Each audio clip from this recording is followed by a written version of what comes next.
as well as the trees that they're already showing. I think that's it from that one. It was, any questions on the Weigels? Okay. Next is Belltown Master Sign Plan in 2022-23. When the preliminary plan for Belltown was approved, the Planning Commission had added a condition that a separate master sign plan be submitted and approved through the use on review process through the Planning Commission, because really they were asking for no waivers at the time for the sign regulations, which would have stuck them with the agricultural zone sign standards if they didn't bring back a sign package for approval. They are requesting several different types of signs on buildings. Some of them are a little bit more atypical than what we would typically approve in zones, but they're asking for like these mural type signs for one, which is typically we would just consider that a wall sign, and it would count towards whatever signage area they have. They're kind of more artistic murals and in specific locations on the buildings. They're all inward facing kind of into the development, even though it's kind of like around their main parking lot drive aisles. It is not really public facing per se. So from a staff perspective, I don't really see much, I don't have much concern with them. Recommending approval of them. They also have some small hanging signs and then more typical wall signs that are either gooseneck lit, so externally illuminated, or they have like a halo illumination, so no straight out the face of the sign type of illumination. It's all kind of more like backlit. There's one, the first condition is basically, it's kind of a long one with different modifications to the request, basically just to get them into a standard, because there really was no maximum wall size standard proposed, other than kind of saying like, we're going to put wall signs here. So those standards, or the condition, kind of set the limit on the size of the signs. And the applicant was fine with what was proposed. So anyway, that was the gist of it. The recommendation is to approve with the 4 conditions, the main one being the first condition, kind of setting the boundaries on the sign sizes.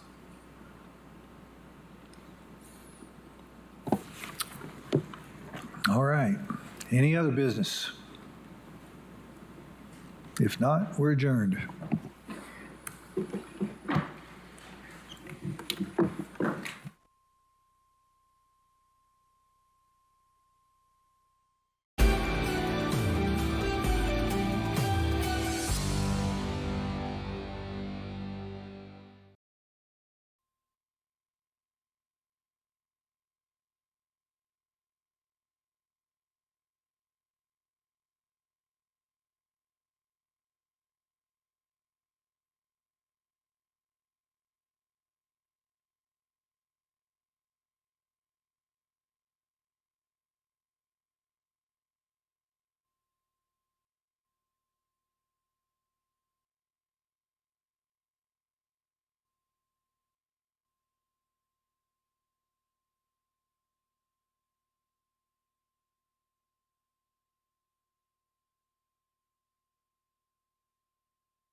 Is there anyone here that's wanting to speak on an item that has not already signed up online? Do you know what item?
Let's get started. Welcome to the monthly meeting of the Knox County Planning Commission. I'm Tim Hill, Chair of the Planning Commission, and I'm conducting today's meeting. Assisting me today is the Executive Director of Knox County Planning, Amy Brooks, and Planning Commission Attorney, Tasha Blakeney. I'd like to call this meeting to order. I'll now ask Mr. D. Armand to call the roll. Commissioner Huber? Here. Commissioner Browning? Here. Commissioner Levinson? Here. Commissioner Boyer? Commissioner Barger? Here. Commissioner Overton? Here. Commissioner Perez is excused. Commissioner Anderson? Here. Commissioner Higgins? Here. Commissioner Biggs? Here. Commissioner Daly is excused. Commissioner Gill? Here. Commissioner Midas and Commissioner Adams are excused. Commissioner Hill? Here. That's 10 present, sir. Thank you, Mr. D. Armand. Participating today are planning commissioners as well as planning staff and various representatives of city and county agencies. The planning commissioners are citizens from the city and county who have been appointed by either the city mayor or county mayor. We receive no salary and volunteer our time as a service to the community. Now a word about how discussion will take place. After each item is called, I'll read the staff's recommendation. On certain items, I'll call on staff to comment. At this time, the applicant may address the commission or defer his or her opening remarks and allow any opposition to speak first. The applicant and those in support of the applicant will be given a total of 5 minutes to speak. I will then ask for other comments from the floor. The opposition will also be given a total of 5 minutes to speak. If either side wishes to have an opportunity for rebuttal, you'll need to reserve time from your allotted 5 minutes. Please note that a timer will be displayed on the screen above me showing your remaining time. Applicants and citizens who registered to participate and are attending the meeting in person will be asked to come to the podium and share their name and address for the record where their item is being heard. Those who have registered to speak online do not have to sign in at the podium. If you would like to speak on an agenda item and have not registered to do so in advance, please raise your hand when the item is read into the record. I will then indicate when it is time for you to speak, and you can approach the podium at that time. You'll be asked to sign in at the podium as well as state your name and address for the record. If the Planning Commission on that item is appealed and we need to notify you, we cannot do so without your name and address. Planning Commission may grant additional time for presentation of information. Speakers should limit their remarks to the facts of the case and should avoid repeating comments that have been previously presented to the Planning Commission. Because of the number of items we have before us, groups in favor or opposed to an item have been asked to appoint a spokesperson to represent them. If you have any items that you'd like to make a part of the record, please submit those documents to knoxplanning.org/share. Please identify the file number and meeting date in your submittal, or you can simply hand them off to staff. I hope all of you have reviewed the agenda package from today's planning website. In addition to the agenda, there is information on the website related to how today's meeting will be conducted, as well as correspondence on individual cases. Many of the items we vote on require further action by City Council or County Commission. For matters that are forwarded to the City Council for final action, the applicant or their representative should be present at the meeting at which the request will be considered. For matters forwarded to County Commission for final action, particularly rezoning requests, the applicant or their representative must, and I repeat, must, be present at the meeting at which the request will be considered, or the case will, at minimum, be postponed. Applicants will be notified of the meeting date. If you have any questions regarding the meeting date or process, you may contact planning staff. Today's meeting will be conducted in the order of the agenda. Please stand as you are able as Vice Chair Huber leads us in the invocation and Pledge of Allegiance.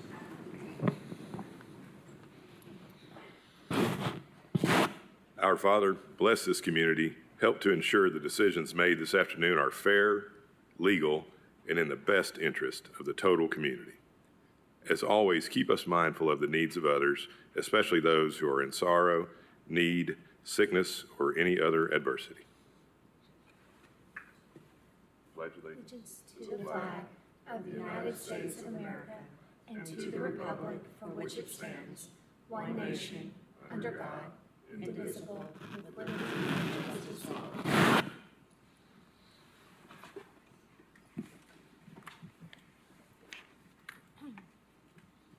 didn't hear an amen over there. I was still in prayer. Oh, okay.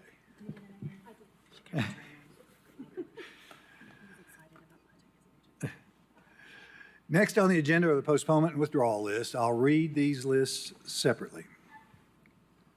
Under automatic postponements, we have item 13, Tiger Ventures LLC. Item 16, Tyler Stinnett. Under automatic withdrawals, we have item 6, Stephen Clare, 1222 Development. Did we have anything else? Item 31, we have Benjamin C. Mullins. Item 41, we have Lantern Park. Under 30-day postponements, we have item 21, final plat of Duncan Farms subdivision. Item 28, Thomas Brandon. Item 29, Dwayne Hicks. Item 30, Justin Ford. Are there any other requests for 30-day postponements? We have one by Director Brooks. So we have received a request from the applicant for item number 576825UR. It's currently marked with a T. On the table list, they have requested a 30-day postponement. All right, so we're going to add item 57 to 30-day postponements. Any other requests for 30-day postponements? If not, Chair will entertain a motion. We have a motion by Commissioner Levinson, seconded by Commissioner Higgins. All in favor say aye. Aye. Any opposed? Motion carries. We have no 60-day postponements, and we have no 90-day postponements. We have no withdrawals. We have moved item 57 to the 30-day postponement, so we have no tablings. Items to be removed from the table. Item 1, Yasin Taro, American Dream Development, LLC.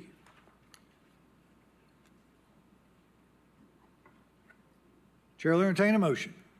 So moved. We have a motion for item 1 to be removed from the table by Commissioner Levinson, seconded by Commissioner Higgins. All in favor say aye. Aye. Any opposed? Motion carries. Thank you. Next on the agenda is the consent list, which is composed of items marked with a C. These items are considered non-controversial and are voted on all at once in order to save time. Items are listed in the order they appear on the agenda. Please listen carefully. Once an item is approved as part of the consent list, there will be no further discussion on it. So once it's voted on as part of the consent list, there will be no further discussion on it.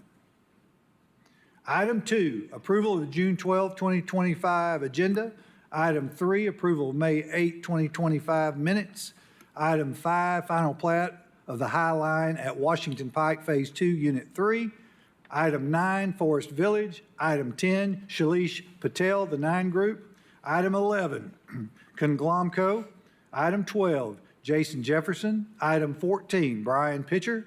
Item 17, Knoxville, Knox County Planning. Item 18, Knoxville, Knox County Planning. Item 19, Knoxville, Knox County Planning. Item 20, final plat of Strawberry Hills Subdivision, Phase 3, Section B. Item 23, final plat of Foxborough Hills. Item 24, final plat of Hickory View Subdivision. Item 26, final plat of the Haven at Hardin Valley, Phase 2A. Item 27, final plat of the Ridge at Neal's Landing, Unit 3. Item 32, Daniel Bruce Crow. Item 33, John Julies. Item 34, Niels Hay. Yes. You have what? Okay, once I read this, if you'll come to the podium and request it be removed from consent, I would appreciate that, okay? Okay, thank you. Okay, I think I stopped at item 34, Nils Hay. Item 36, Graham Corporation. Item 37, Ty Calvin Harrell. Item 38, 1222 Development LLC. Item 39, Priyanka Patel. Item 40, Sam Hargrove. Item 43, Gallagher Ferry Subdivision. Item 45, Sherrill Business Park Re-subdivision of Parcel 207. Item 46, Mark C. Tucker. Item 48, Leah Metcalf. Item 49, John Wyckoff. Item 50, Jeffrey and Vanessa Spinard. Item 52, Connor Kelly. Item 53, King Properties and Development, LLC. Item 54, Gregory S. Campbell. Item 55, Land Development Solutions. Item 56, Green River Holdings. Item 58, Derek Hahn. Item 59, Belltown. Item 60, Daniel A. Sanders. Are there any requests to remove an item from the consent list? If you'll please come to the podium. And I'll invite any others that want to remove from the consent list, if you'll please come to the podium.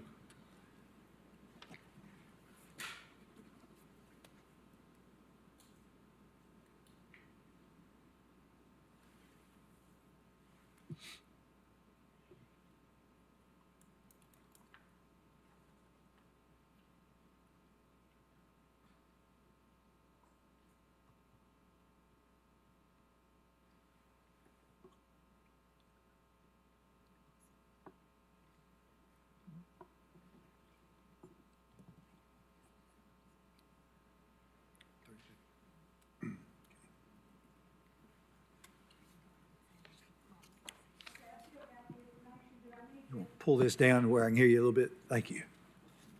There's a button that needs to be pressed. Oh, Which- okay. Which item? Okay, my name is Tammy Cox, and I live at 4965 East Emory Road, which is about 3 houses down Yes, from the... if you'll tell me the case number, then when it hits the moment in the agenda, we'll talk about it, and we'll let you speak on it. Oh, okay. Do you know which, was it item 34? Is that what you said? 34C is 34, what- okay. When we get to it, we'll call on you to speak. Okay, thank you. Thank you.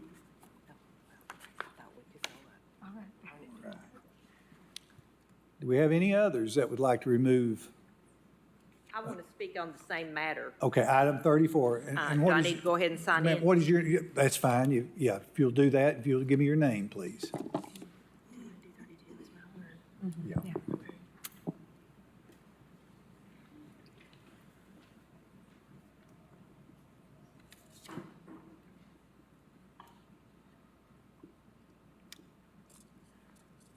And while we're writing, I think I have a request from staff to remove item 32. Is that right, Director Brooks? That's correct. We've had someone sign up to speak. Okay, so we're going to remove 32 and 34.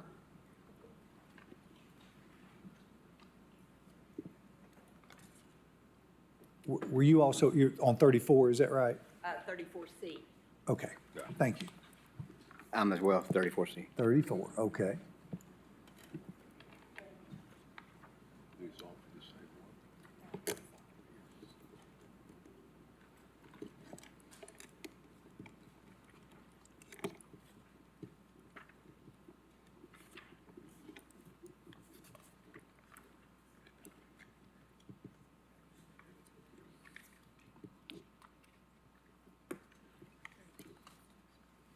He's gonna get me a slip sheet.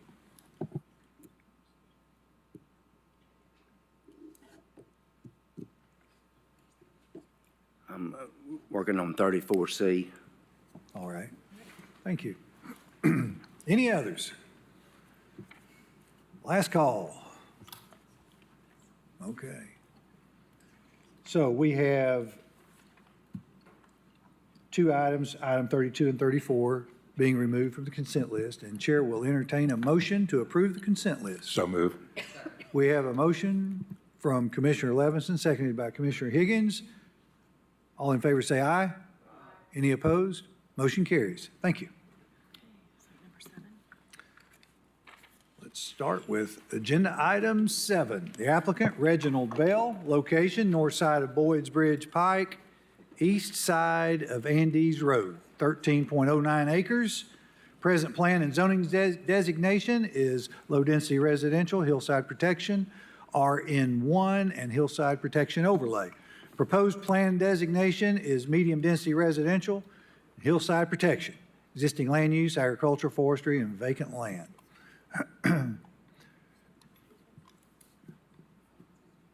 Staff recommendation is to deny the MDR land use classification because it does not meet any of the criteria for a plan amendment. Hillside protection would be retained. Is the applicant present? And do we have any opposition? Any opposition? Seeing no opposition, if the applicant would like to speak, you're free to do so. If you'll give your name and address at the podium, please.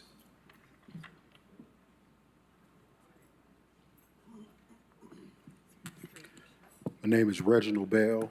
My address is 1348 Pale Moss Way. Thank you.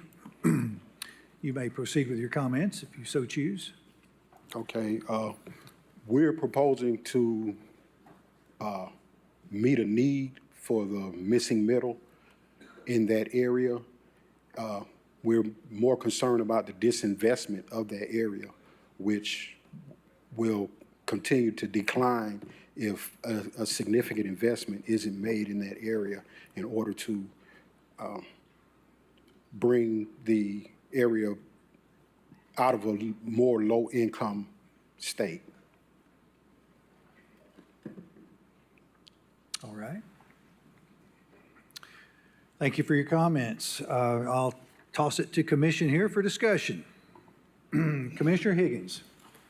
Definitely want to hear other people's thoughts, but I noticed one of the conditions is trends in development and for a plan amendment like this. And I think the staff report mentions that the area has remained as it is for several decades. And I think that part of the concern that I have, and to the applicant's point, is that the area, I think, could really benefit from increased dwelling units here, and especially from a economic standpoint. And it's right on I don't know if this is a minor or a major collector, but it's on a major road for sure, and just in an area that I think that, again, to the applicant's point, could really benefit from more development. So I'm curious to hear what other people think, but right off the bat, my initial look at it is that maybe there is some justification for a MDR switch. While I'm not seeing any, Commissioner Gill, I'm sorry. Go ahead. Thank you. So I remember when this one came up before us in April, and we really didn't get to discuss what Commissioner Higgins is referring to, because at that time we had some oppositions that was here that stated that they were working with you, and Commissioner Adams, who was unable to make it tonight, asked for postponement to give you the opportunity to continue to discuss this with the neighborhood. And I was just curious if any of those conversations happened and if they were fruitful for sort of what your plan is going forward for the property. Yes, we've had an additional meeting with them, but we were not able to come up with something that was viable for us and them. Thank you. Commissioner Overton. Yeah, I would agree with what Commissioner Higgins said, and I think I said this last meeting about a property not on the map, but in what I would consider in my head the general vicinity. And I just think this area of town is prime for increased density, and I think that it's relevant, that we can't address the housing needs in our community with big lots and single-family homes. It's just not how you create housing that people can afford to rent or buy in this market. So, yeah, I mean, I just don't see any issue here. It's so close to the city. It's so close to, you know, everything in that area as far as like commercial, schools, you know, roads, all that stuff. So I'll make a motion to approve the MDR land use classification because it does meet the criteria for a plan amendment. Okay, we have a motion by Commissioner Overton, and that was seconded by, we had a tie there of Commissioner Higgins and Barger. I'm going to give it to Commissioner Higgins. He's got the second. But I also want to comment that I'm very familiar with this area. The proximity is sensational. You can get anywhere in no time. The roads are more than adequate, underutilized, if anything. You have a school close by that children could walk to.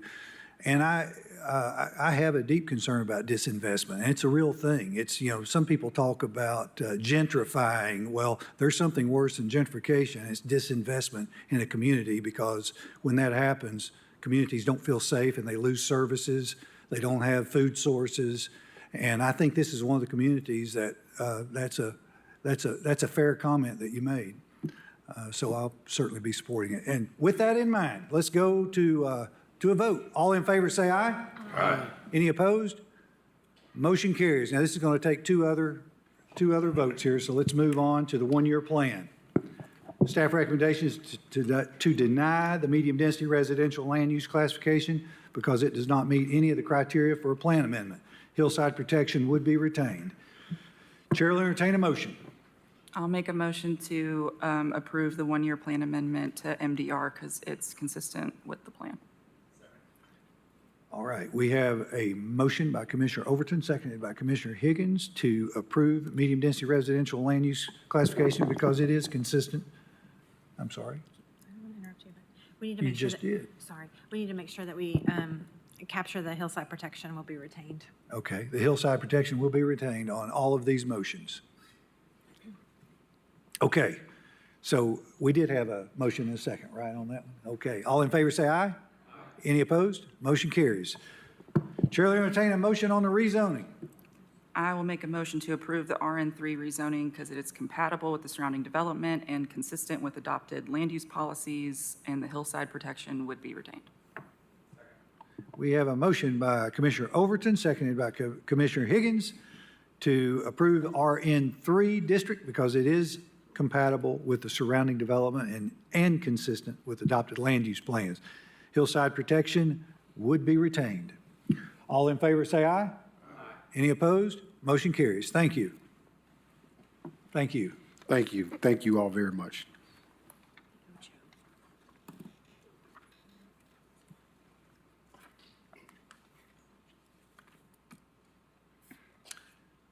On to agenda item 8. Applicant is Knoxville Real Estate Management, LLC. Location, south side of Keck Road, northeast of Lacey Road, 1.38 acres. Present zoning is general agricultural or hillside protection overlay. Zoning requested is RN1 and hillside protection overlay. Existing land use, agricultural, forestry, and vacant land. This will require one motion. Staff recommendation, deny the RN1 district because there have been no changing conditions in the area to support more residential intensity. Is the applicant present? We do have the applicant before us. Do we have any opposition? Any opposition? Seeing no opposition, if the applicant would like to state your name, address, and any comments you'd like to make. My name is Javante Cotner, 3901 Asheville Highway. All right. With this property, I was trying to get it rezoned RN1 with the idea to build 3 houses in this zone, and they recommended to just rezone the 1.3 acres and leave the 5 acres agriculture because the infrastructure wasn't ready for 27 houses if the whole thing got rezoned to RN1. So we try to reduce it to 1.3 where we only can get 4 houses on that road. Okay. Thank you. Commission? Commissioner Higgins. You know, we talked about this some at agenda review, and I really don't feel like this is too much of a stretch or too big of an ask for this area. I mean, I know that there's industrial across the street that I think recently became industrial, but is currently not built out to anything. And it's hard to, without knowing what is going in there, without certainty of what, if something was already built, I could maybe understand more considerations for that. But with this, the context there, I mean, it seems very appropriate to me to have RN1 our least dense option. So with that, I'll make a motion to approve RN1.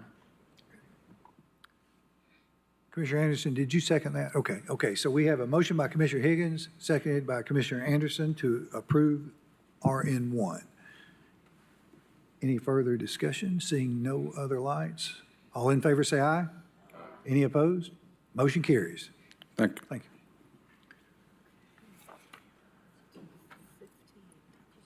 you. All right. Okay, agenda item 15, applicant Robert Sullivan, Taco Bell of America, LLC. Location, southwest corner of the intersection of Kingston Pike, Agnes Road, 0.94 acres. Zoning, CG1, existing land use, public land, commercial. Proposed use, drive-through eating and drinking establishment. Staff recommendation is to approve the request for a drive-through facility in the CG1 zoning district subject to the 10 noted conditions. Is the applicant present? We do have the applicant before us, and do we have any opposition? Any opposition? You may approach the podium, please, if you'll state your name and address. Any comments you'd like to make? Good afternoon. I'm Sarah Dowling with the GPD Group. We are Taco Bell's architect and engineer for this project. Today I'm joined with Taco Bell and the property owner as well. We're here today to discuss a special use request for the drive-through for proposed Taco Bell restaurant at 5900 and 5902 Kingston Pike. As the board is aware, Taco Bell has been looking for an additional restaurant location in this area for some time. Their intent is to better serve as a partner to the community. Taco Bell is proposing to build a 2,105 square foot restaurant with a patio and drive-through. There will be 18 indoor seats and 12 patio seats. The drive-through lane will have 7 proposed stacking spaces. There are 18 proposed parking spaces and 2 proposed retaining walls. The existing retaining wall will be replaced by a new retaining wall. The new retaining wall will be set back from the sidewalk to allow for landscaping in front of the decorative wall. A bus stop pad will be added in front of the new retaining wall, which is currently not existing. These improvements will provide a better pedestrian corridor than what currently exists. Taco Bell is proposing 2 on-site driveways. Taco Bell has agreed to replace the existing full-access driveway onto Kingston Pike to a full-in and ride-out only. They'll be proposing full access onto Agnes Road. The Bearden Christian Cemetery is located in the southwest corner of the property. Taco Bell and the property owner are committed to adhere to all Tennessee state laws and will treat the cemetery with the utmost respect. In its current condition, the cemetery does not have a defined programming. We will be adding a decorative fence, dedicated parking, and sidewalk access to the cemetery, which will be improvements on the existing condition. Taco Bell has accepted all the conditions proposed by planning staff. Thank you for your time, and we're here if you have any questions. Thank you.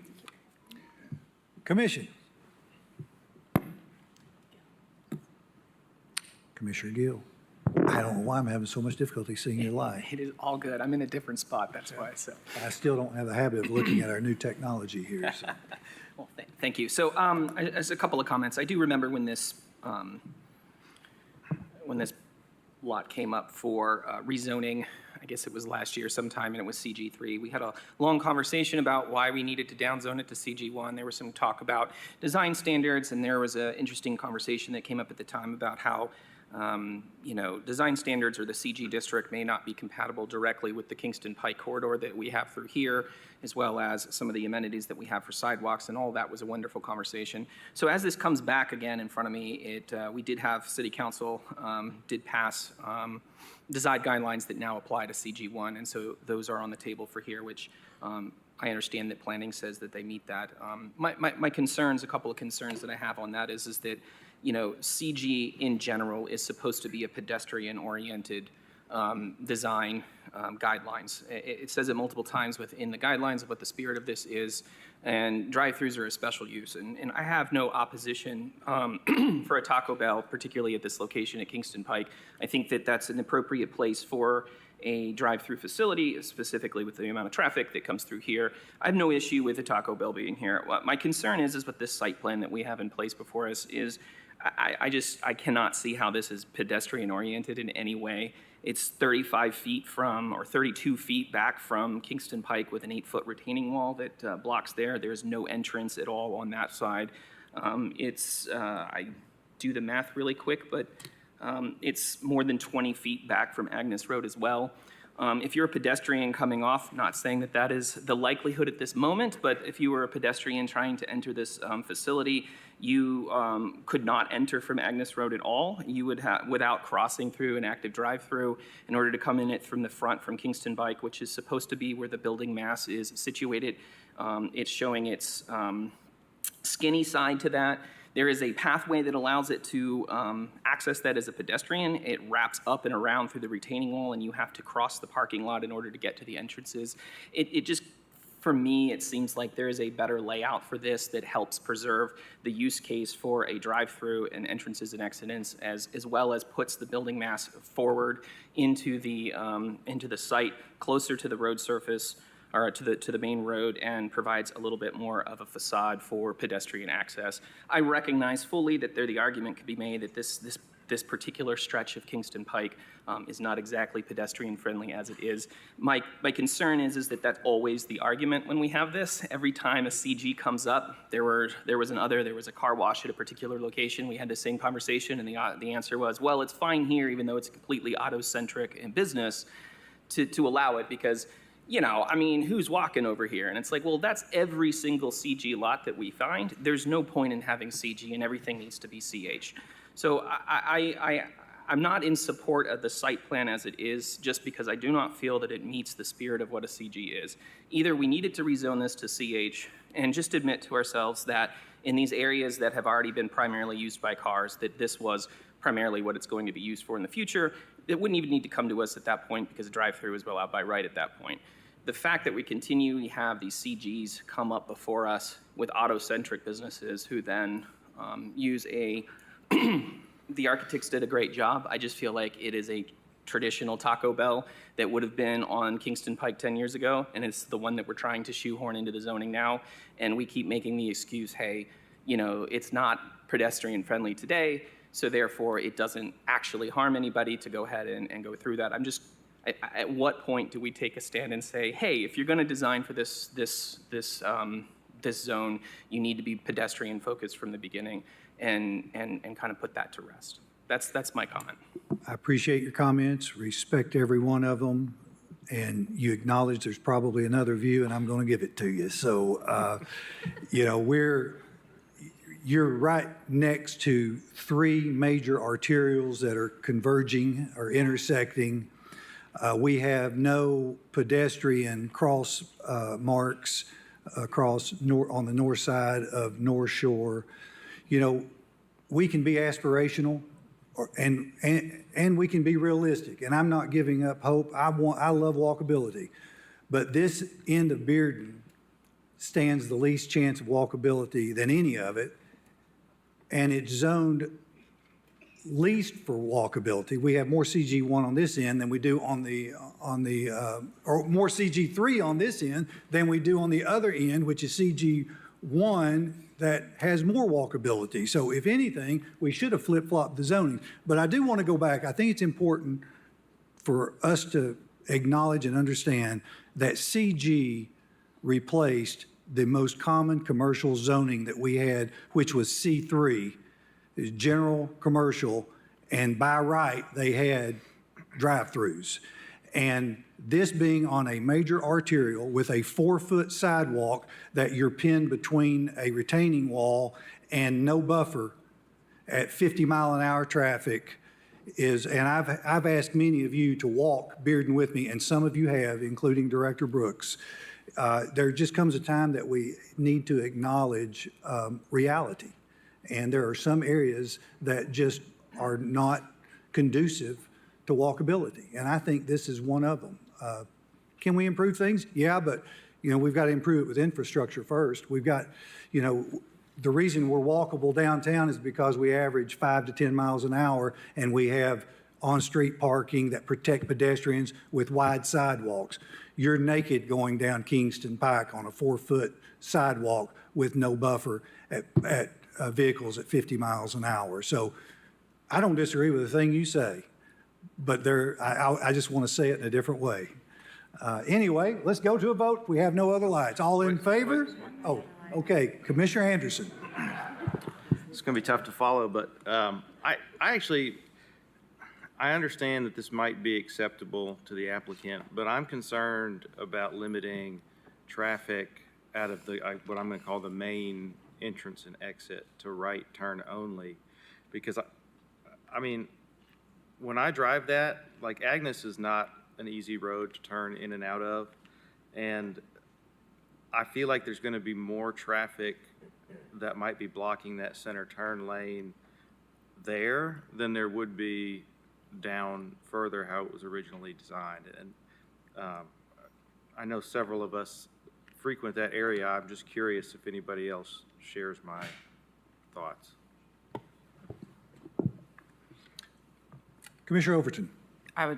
You asked if anybody shares your thoughts. I was reminded of the, the Chick-fil-A in Bearden, and that's a right turn when you're coming out of the drive-through. And I think it's fine just because of where it is, but it does get backed up in the turn lane. It does back up if you're coming from westbound. If you're coming from eastbound, then that left turn is tough, and everything gets really jumbled. And Chick-fil-A actually put a flag guy out there one time to try to direct traffic, and he got in trouble with the city because he's not like a traffic officer. That's a side note. Anyway, I think that considered is a good example of what might happen here, to Commissioner Anderson's point. And I think if this happens here at this intersection, to Commissioner Hill's point, that's going to be a way bigger traffic concern than it happening down, closer to town in Bearden. I don't think I'm qualified to tell anybody how to do their plan, but I see the traffic concern in terms of things backing up with the right hand only. I also see the concern of trying to let people turn left there too, so I really don't know what to do. Commissioner Higgins. With those comments, I agree in I guess, practice in a way, in how I would imagine accessing it and how I would want to leave the parking lot. I think the concern with the left turn out is more that of safety with the intersection that's across the street. And I feel like at the agenda review, there was a mention of TDOT requirements with that. Is that true? I mean, their proposed driveway technically meets the TDOT standard for separation to allow a left-hand turn out. It's just planning and city staff felt that it was a very congested and still a safety issue, allowing the left turn out. So that's why we recommended the condition. Okay. But I know that having hit that intersection going west, it backs up all the way to Agnes here. So I don't personally see an issue with the restriction there, just because I do imagine potentially more accidents related to that, whereas Agnes being an existing street with the kind of infrastructure already set up for that left turn lane seems pretty appropriate. But my thoughts. I don't disagree in theory. When I drive that, especially if it's, well, I was going to say it rush hour, but honestly, that intersection is pretty much rush hour constantly. I think that you have an issue with people trying to leave the Food City and turn left out onto Kingston Pike, and they're usually trying to sneak out between cars that are just giving them barely enough room. And if you compound somebody trying to turn left back out onto Kingston Pike from Agnes, I really think that's a worse, I'm not saying either's a good, but I think that's a worse scenario than trying to turn left out of the main entrance, because I realize that it's close to the intersection with, I guess it's Bearden Road, but I think the visibility is better there, and it'd be less likely of having somebody hit head-on coming out from the opposite side of the road. But again, if the applicant doesn't care, so be it. Let's ask the applicant. So we submitted the full drive-through, but also submitted a traffic study, and with staff's recommendation and and everybody reviewed it with the county, they recommended to limit to a ride-out. So as long as we have the full access to take a left at Agnes Road, Taco Bell's comfortable with the restriction.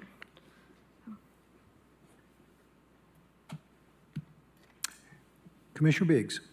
Wanted to make a comment in support of Commissioner Gill's earlier comment, and I don't think this is the hill I'm trying to die on here, but from an aspirational zoning standpoint, I think to some extent, like all zoning is aspirational. It's what we want to see developed. And so I do think at some point we are going to have to make a choice about when we are enforcing pedestrian access that is aligned with what the zone is intended for. And I definitely appreciate your comment. I don't think it would be pleasant to, take a stroll down Kingston Pike at that section. I think, unfortunately, though, the way that we've seen infrastructure develop, it usually follows demand from people. And so until we have, pedestrian-oriented buildings that attract more pedestrians, at that point in time, I think there would be a case to say, hey, we need to improve infrastructure to support that use. And I think if we're waiting on the infrastructure to come in place first to, later start requiring site plans to adhere to a more pedestrian-oriented form, I'm afraid we're never going to get there, I guess. So just wanted to make that case. Again, I don't think this is the property and the plan that, we need to put that stake in the ground on, but I do think it needs to probably occur sooner rather than later somewhere. Any other, Commissioner Browning? Has there been a motion? No. Okay. Well, it's up to me. I personally felt like the Taco Bell should have been the original place down there close to Bearden High School. But kudos to the developer for not quitting on this. And, if Taco Bell is good with it, I'm good with it. So I would like it to make a motion to approve the request for a drive-through facility in the CG1 zoning district, subject to the 10 conditions. Second. All right, Commissioner Browning has made a motion to approve per staff recommendation, subject to those 10 noted conditions, and that was seconded by Commissioner Levinson. And I see no other lights. All in favor, say aye. Any opposed? We have one no. Motion carries. Thank you.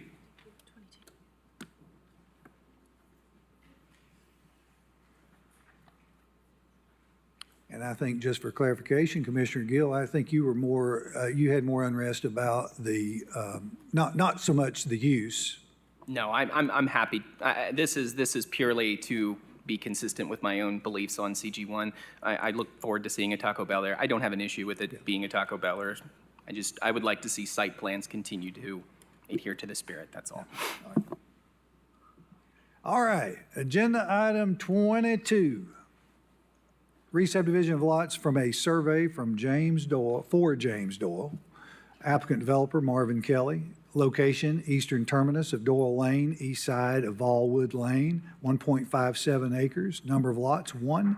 Zoning is agriculture. Variance is required. Allow the re-subdivision plat to be accepted without surveying the remaining portion of the parcel 143-11002 to the north. Staff recommendation, and this will require 2 motions. First motion regarding the variance is to approve the variance for plat approval without the benefit of a survey for the remaining portion of the parcel 143-11002 to the north, based on the noted items to evidence hardship. which I will not read, but it is in the record, the written record. Motion 2, related to the final plat, is approve the re-subdivision plat to create a single lot in the A district. Is the applicant present? The applicant present. Do we have any opposition? We have no applicant. We have no opposition. Commission, Commissioner Higgins. Motion to approve per staff's recommendation. Second. We have a motion to approve the variance. Motion 1 by Commissioner Higgins, seconded by Commissioner Barger. All in favor say aye. Any opposed? Motion carries. Chair will entertain a motion on the final plat. Motion to approve per staff's recommendation. Second. We have a motion by Commissioner Higgins, seconded by Commissioner Barger, to approve the re-subdivision plat to create a single lot in the A district. All in favor say aye. Any opposed? Motion carries. Thank you. Agenda item 25. Final plat of the Foundry subdivision. Applicant developer Ryan Lynch. Location east side of Marietta Church Road, south of Hardin Valley Road. 16.41 acres, 27 lots. Zoning is planned residential with up to 2 dwelling units per acre, planned residential with up to 3 dwelling units per acre. There will be variance required. Request for plat approval without the benefit of a survey for the remainder of Lot 2 of the Long Homestead property. Variance from Section 2.13 of the subdivision regulations. This will require 2 motions. Motion 1, staff recommendation, approve the variance for plat approval without the benefit of a survey for the remaining portions of former Lot 2 based on the 3 noted evidences of hardship. Motion 2, related to the final plat, approve the final plat for 27 lots in the planned residential zone. Is the applicant present? Is the applicant present? Any opposition? Any opposition? All right. Commission? I have a question for staff. It might be in here. I was trying to read it. The approval without the benefit of the survey, I saw in the last one that it was related to them not owning the adjacent land. What's the, I guess, reason for not needing a survey for this one? It is the same reason. So a portion of the former Lot 2 was deeded to the northern parcel. And for this plat to survey that portion, they would need approval of another property owner.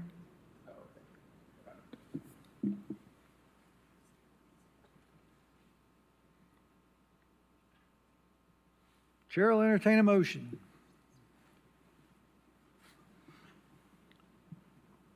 I move to approve the variance for the plat approval without the benefit of a survey for the remaining portions of former Lot 2 based upon the stated hardships. We have a motion by Commissioner Anderson, seconded by Commissioner Levinson, to approve motion 1 related to the variance. All in favor say aye. Aye. Any opposed? Motion carries. Chair will entertain a motion on the final plat. I move to approve the final plat for 27 lots in the PR zone. We have a motion by Commissioner Anderson, seconded by Commissioner Levinson, to approve the final plat for 27 lots in planned residential zone. All in favor say aye. Any opposed? Motion carries.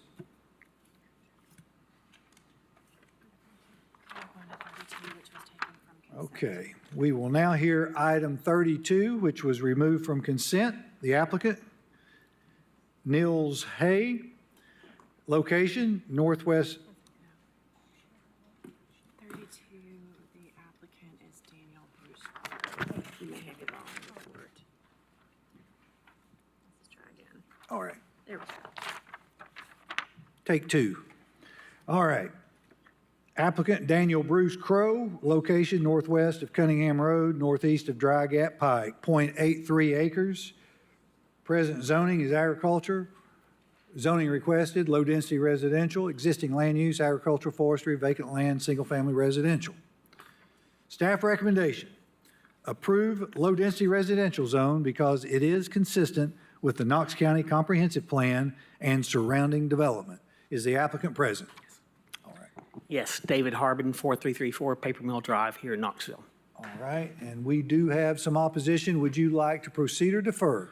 I'll briefly just explain the project. This is like a 0.83 of an acre piece of property for Mr. Crow. He desires to put in 2 duplexes and 1 single-family house there. The RA zone would allow that to happen, so we'd urge that the planning commissioners approve that zone for us. Thanks. Okay. Counselor Klein, would you like to speak?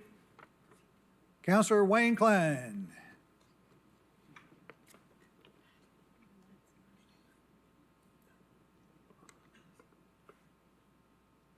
Thank you, Mr. Chair. Yes, sir. It was a mistake. I didn't sign up for this item.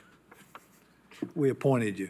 Oh, you appointed me? No, actually, we've got you listed here as against on item 32. Is that No, not? it's item 44. Item 44. And Thank I you am for not that. against item 44. We've worked out our differences, and we'll talk about it when we get there. Okay, all right. Thank you. Well, we didn't mean to gin you up there. That's all right. I'm happy to wake up. Okay. Okay, we have others on item 30, was it 30? No, no one else to speak on item 32. Okay. Commission. Commissioner Barger. I'll make a motion to approve per staff's recommendation. We have a motion by Commissioner Barger, seconded by Commissioner Higgins to approve per staff recommendation. All in favor say aye. Any opposed? Motion carries. Thank you. On to 34, is that right? That's the Mills Hay. Okay. Okay. On to item 34, applicant Nils Hay, location northwest side of Emory Road, southwest of the terminus of Brown Gap Road, 1.93 acres. Present zoning is agricultural. Zoning requested, low-density residential. Existing land use, rural residential. Staff recommendation, approve low-density residential zone because it is consistent with the Knox County Comprehensive Plan and surrounding development. Is the applicant with us? All right, we have, and I know we have opposition here, so do I have a list? Oh, I've got Ms. Tammy Cox. I think you wanted to speak on item 34, is that right? Let me ask the applicant if he wants to comment first, or do you want to wait on the opposition to speak? It doesn't matter to me. It's your call. I'd like to hear what they have. Okay, all right. Ms. Cox, would you like to speak?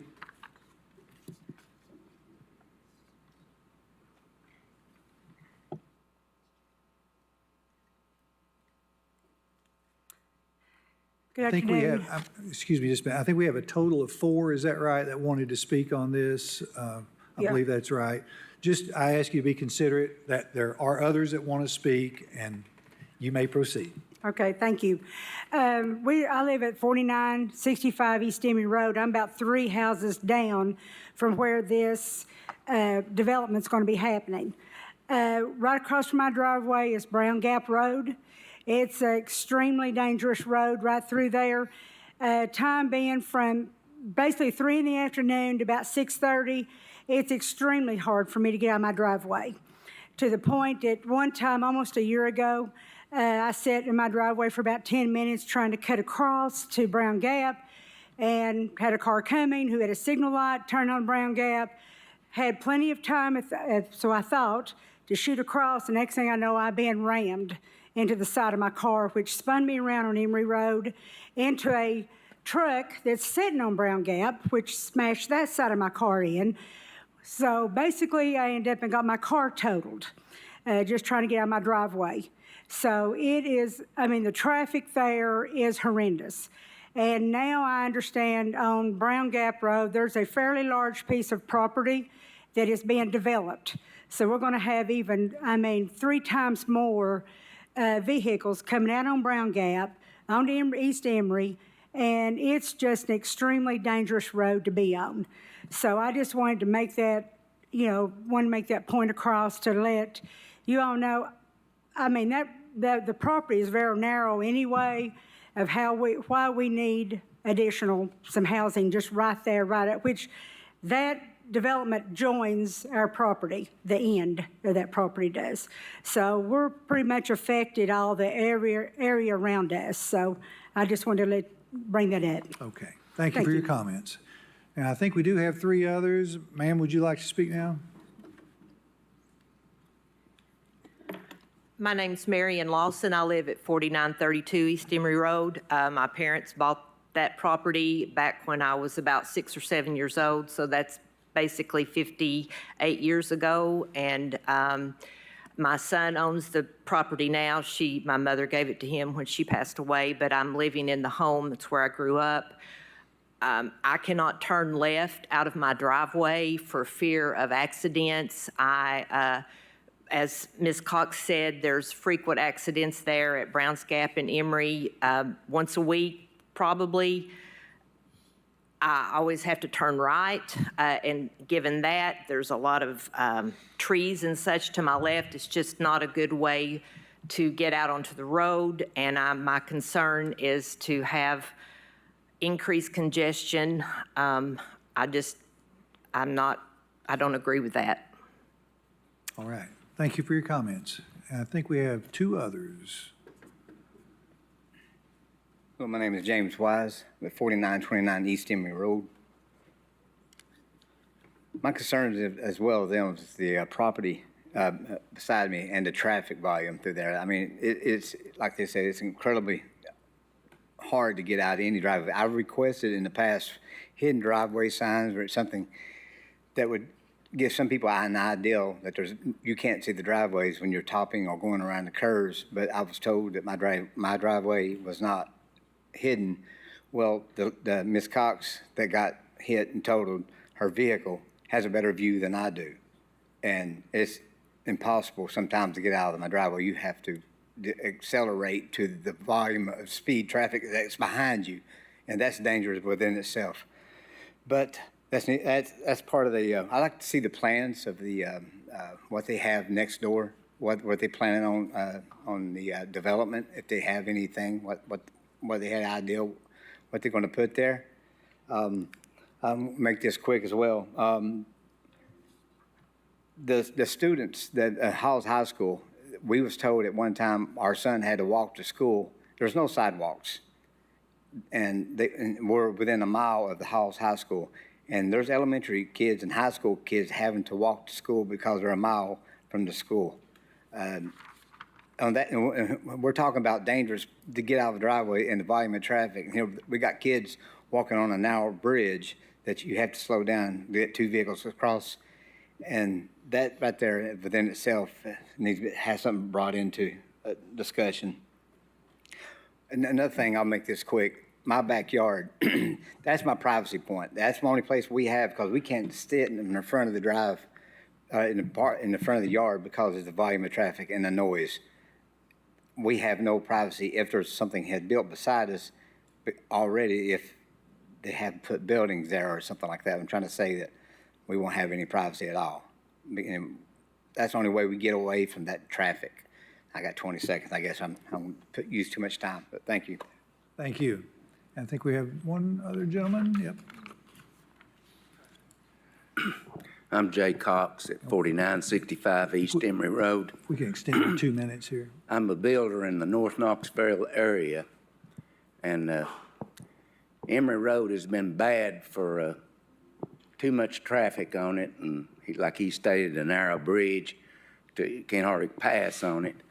There is also, I think 3 or 4 more, or this is the 4th one, use on reviews of subdivisions going in on Emory Road, down below this one. And I think it needs to be considered that Emory Road's not really feasible road to put all these things on it. It needs to be dealt with. And they've talked about it for a long time, but they've never done anything about it. And the bridge down there, you can't hardly pass on it. And kids trying to walk to school there. And that's all I have to say. Thank you. Director Snowden or Mr. Elliott, either of you have any comments, concerns about some of the public comments? Yeah, Chairman Hill. East Emory Road is heavily traveled. I mean, it probably carries over 20,000 cars a day.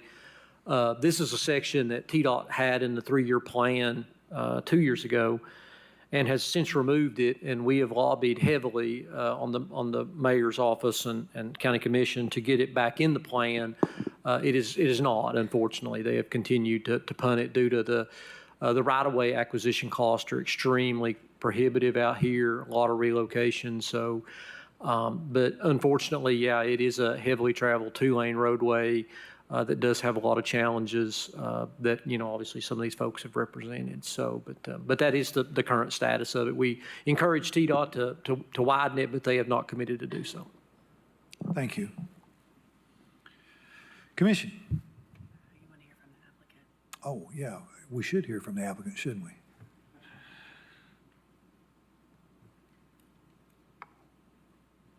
Thank you, Council. Hello, everyone. My name is Nils Hay. I live at the subject property, 4925 East Emory Road. And the purpose of this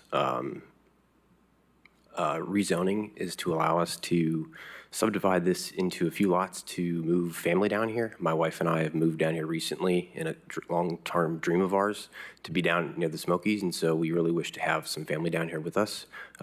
We've got some aging parents, and they are not in the greatest health, so it would be much easier on us overall if we could have them down here. Definitely understand the concern with traffic. I live there, and I see that it is a busy road, and so happy to work with any of the concerns that the previous people have made to do traffic studies or any other necessary provisions to make sure that we can move forward with this. Thank you. Thank you. Now let's go to commission. Commissioner Gill. Yes, thank you. Obviously, the traffic is a concerning problem, but in light of the applicant's comments that this place that he actually lives at and will be dealing with the traffic just as well with his family, I think it's important to keep that traffic in mind. I would also ask if we could go ahead and put up on the screen a couple of things just so that we can make sure that we are illustrating one of the reasons why this is an appropriate area for this is that it is a planned growth area, and it's also the place type is intended to be suburban residential SR. So, as commission, we are asked to consider the comprehensive land use guide and try to direct growth into the areas that through a public process were identified for growth. And this is smack dab in the middle of it. It's smack dab in the middle of planned growth. It's smack dab in the middle of a suburban residential, which supports this type of development. It's a few houses, and while I am definitely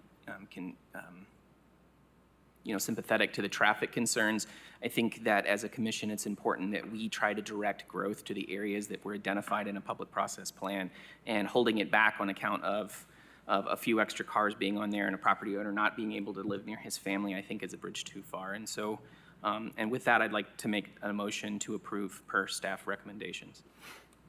We have a motion by Commissioner Gill, seconded by Commissioner Levinson to approve per staff recommendation.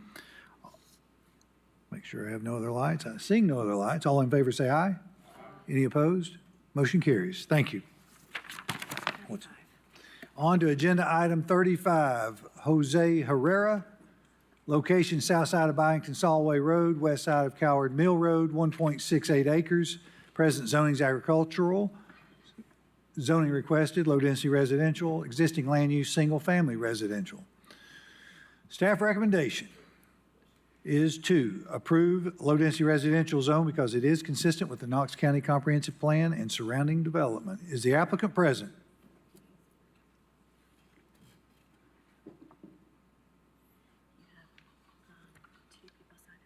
Hi. Hello. I don't know if you heard me. My name is Jose Herrera, and it's my first time speaking in public. Sorry, my mind is like in blank now. Before we come here to make that application, we talked with Jake and with somebody else in order to see if it was right, the thing we was trying to do. And they say probably yes. Actually, at the beginning, we tried to do like multifamily, but they say no, we can switch for like we apply now.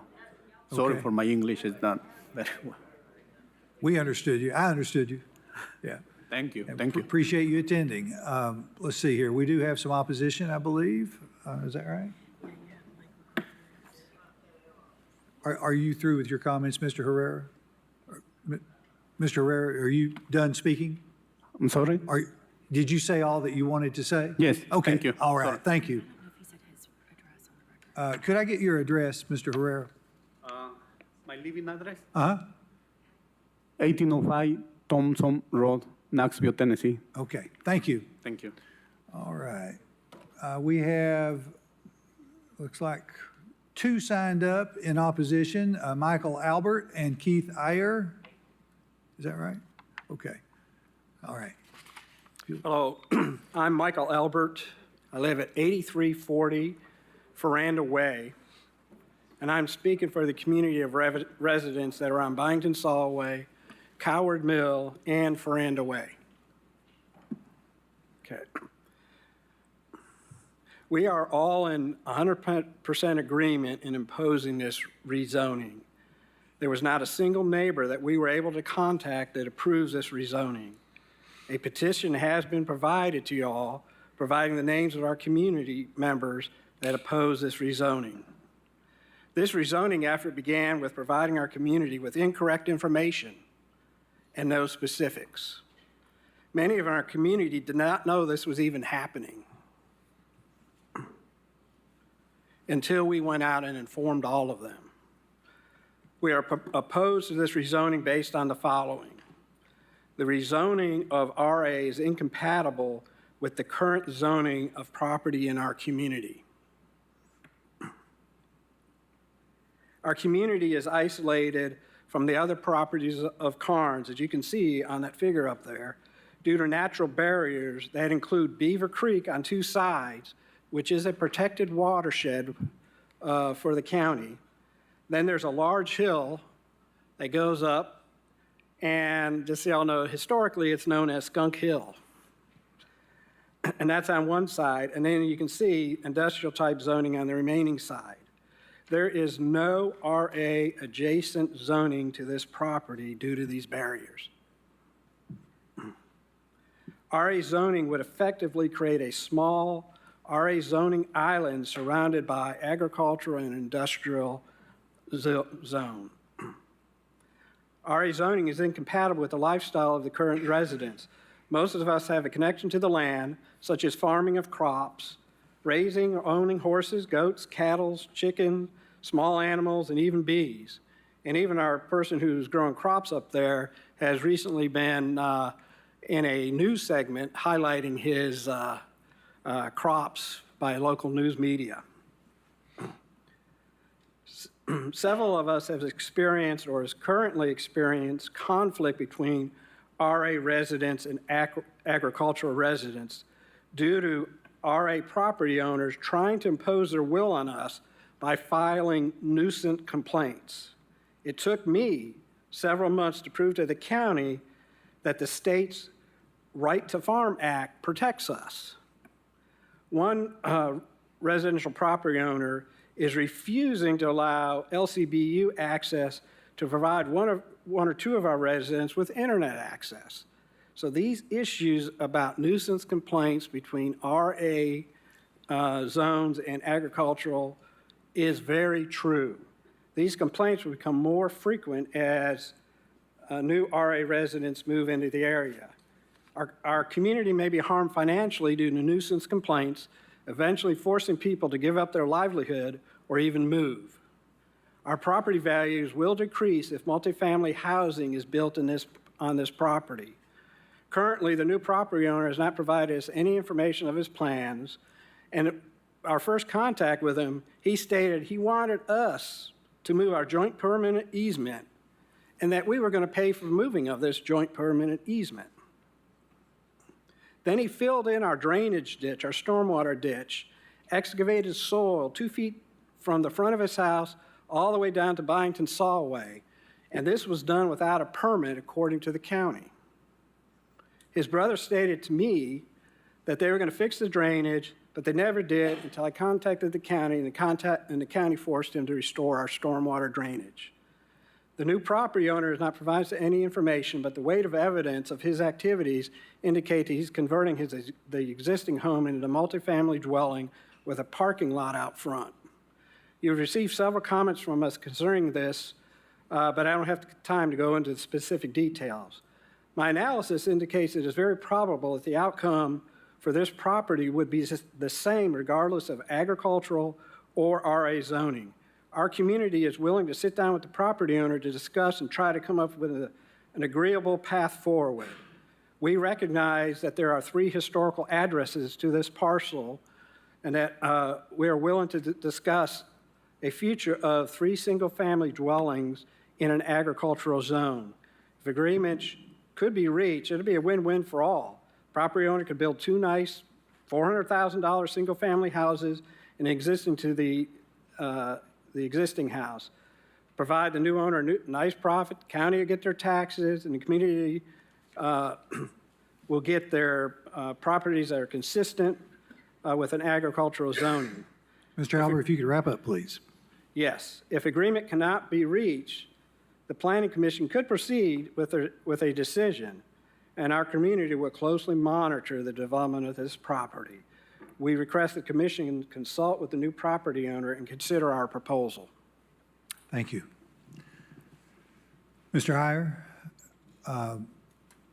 unless my fellow commissioners oppose, y'all give you 3 minutes. Yeah, I tried to get this onto the website. It doesn't take JPEG, so if somebody would like to take this is the position, or the petition.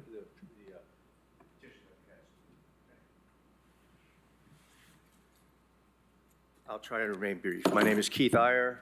Would you like me to sign in here? Please. Okay.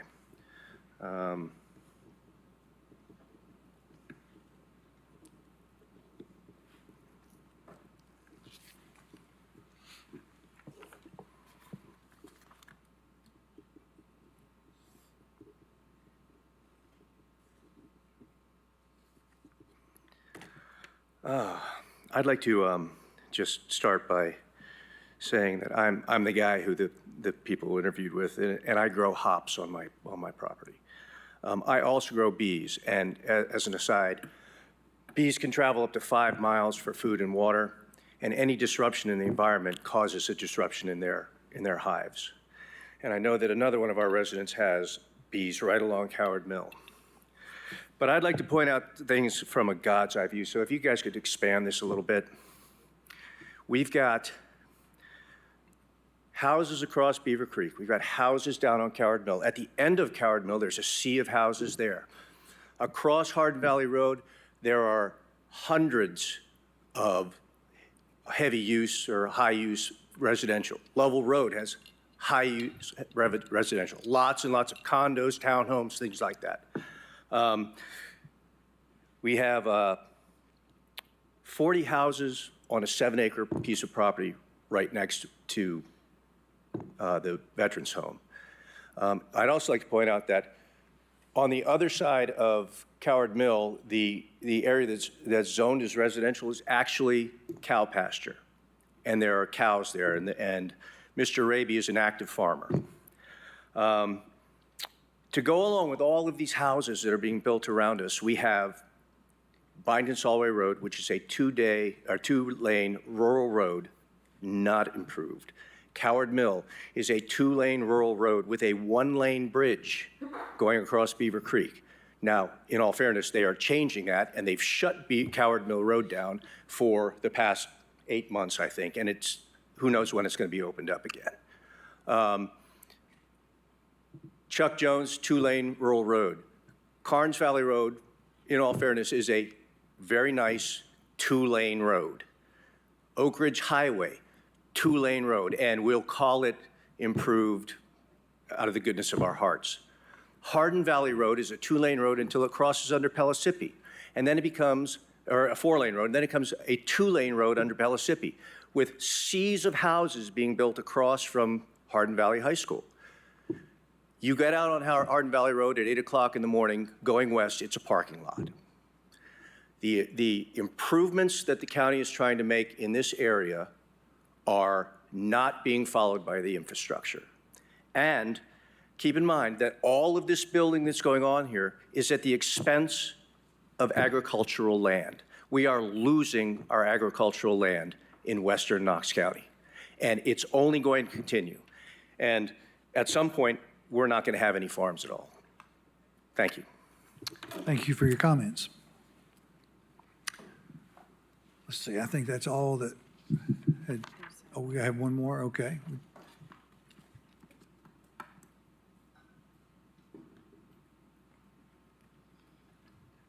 If you'll put up 2 minutes, please.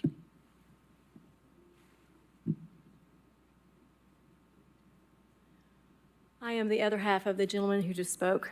I'm Karen Iyer. I live at 888440 Ferranda Way. Just to follow up with what my lovely husband just said, we have moved here 6 years ago. The large piece of property that you see to the left of the screen, yes, all of that. That is all of ours. And our house is over to the left, kind of in the woods. This is our forever home. I knew I'd start crying. I feel very passionate about this, and I've been very upset about it. We didn't find out long enough to even get the petition signed the way we'd like to have it signed. But everyone we could reach in the last couple of days is who's on that petition. We're all farming it there. There are no apartments. There are no duplexes. There's nothing like that. But the people he was referring to that have moved into the area, not allowing LCUB to come to our house and calling the police, calling Knox County to come and make sure that LCUB left and was not allowed to put internet into our house, into other homes as well. So we're dealing with that also right now. And we've been trying to be very quiet neighbors and very nice, but when you've got people moving into a farming community and then telling the neighbor that your chicken is making too much noise, chicken, not a rooster, a chicken, that's what we are afraid of. And there's no reason why anyone would need to change this to a residential. It's already agriculture. Mr. Albert has given you information about and a proposal to keep it agriculture, and that we would be glad to work with the neighbor on that. But he has not really given us any information or let us know what's going on with anything he's been doing. So if you would consider the proposal and allow us to do that, we can keep everything intact and stay in our forever home. Anyway, that's all I have to say. Thank you. Thank you for your comments. I'm sorry I cried. I knew I would. Mr. Herrera, I had extended time for the opposition. Would you like additional time to speak, or have you said all that you wanted to say? Okay, all right.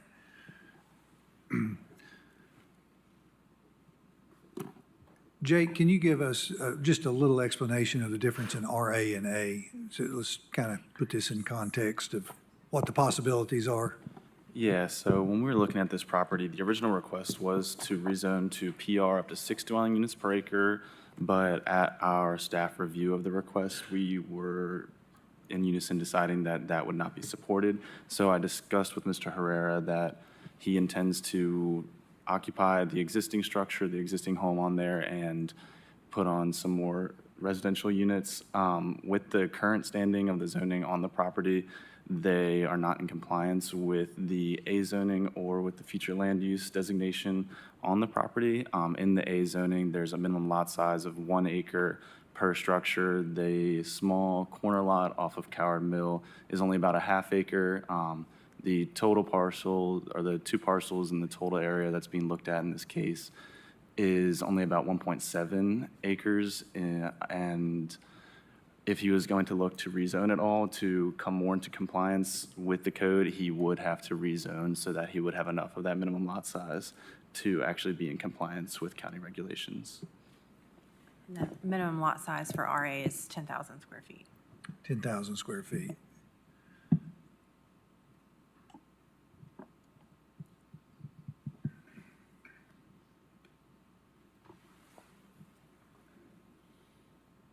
Okay. Commission. Commissioner Higgins. I understand some of the concerns with the loss of farmland, and I really hope that those of you who have those concerns, don't allow your farms to be converted into other things in the future. But what we're looking at here is not farmland. It's a small parcel, less than 2 acres, with like a dozen structures on it. In order for them to be able to, what it sounds like is they need a rezoning to be able to improve those structures. And looking at the aerial and the street view, I think that would be a pretty big benefit for the neighborhood to have the site as it's been improved. So I'm going to go ahead and make a motion to approve per staff's recommendation. We have a motion by Commissioner Higgins, seconded by Commissioner Overton to approve per staff recommendation. I think we had some more lights on, or maybe not. Okay, seeing no other lights. All in favor say aye. Any opposed? Motion carries. Thank you.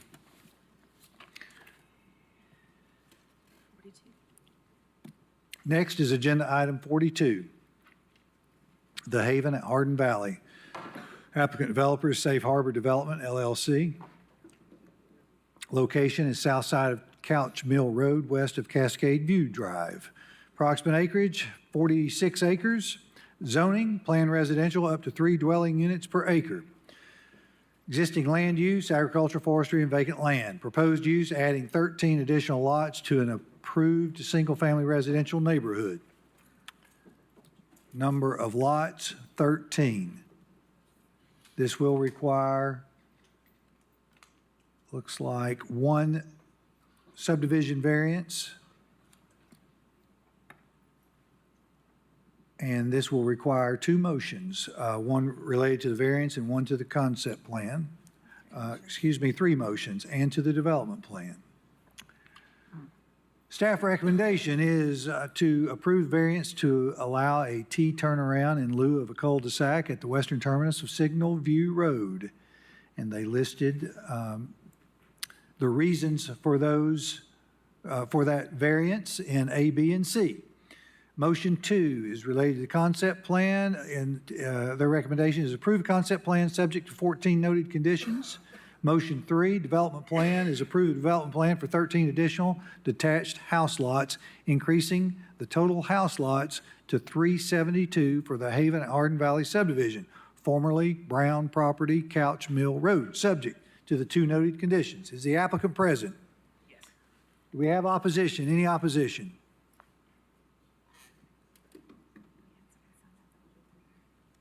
All right, seeing no opposition, Mr. Harbin, would you like to speak? Ask you to go ahead and approve the plan per the staff recommendation, please. Commission? Make a motion to approve per staff recommendation. Second. We have a motion by Vice Chair Huber, seconded by Commissioner Levinson, to approve the variance per staff recommendation. All in favor say aye. Aye. Any opposed? Motion carries. Chair will entertain a motion on the concept plan. Let's see here. Make a motion to approve the concept plan subject to 14 conditions. Second. We have a motion by Vice Chair Huber, seconded by Commissioner Levinson, to approve concept plan subject to the 14 noted conditions. All in favor say aye. Aye. Any opposed? Motion carries. Chair will entertain a motion on the development plan. Make a motion to approve the development plan for 13 additional detached house lots, increasing the total house lots to 372 for the Haven at Hardin Valley subdivision, subject to 2 conditions. Second. We have a motion by Vice Chair Huber, seconded by Commissioner Levinson, related to the development plan per staff to approve per staff recommendation. All in favor say aye. Any opposed? Motion carries. Thank you.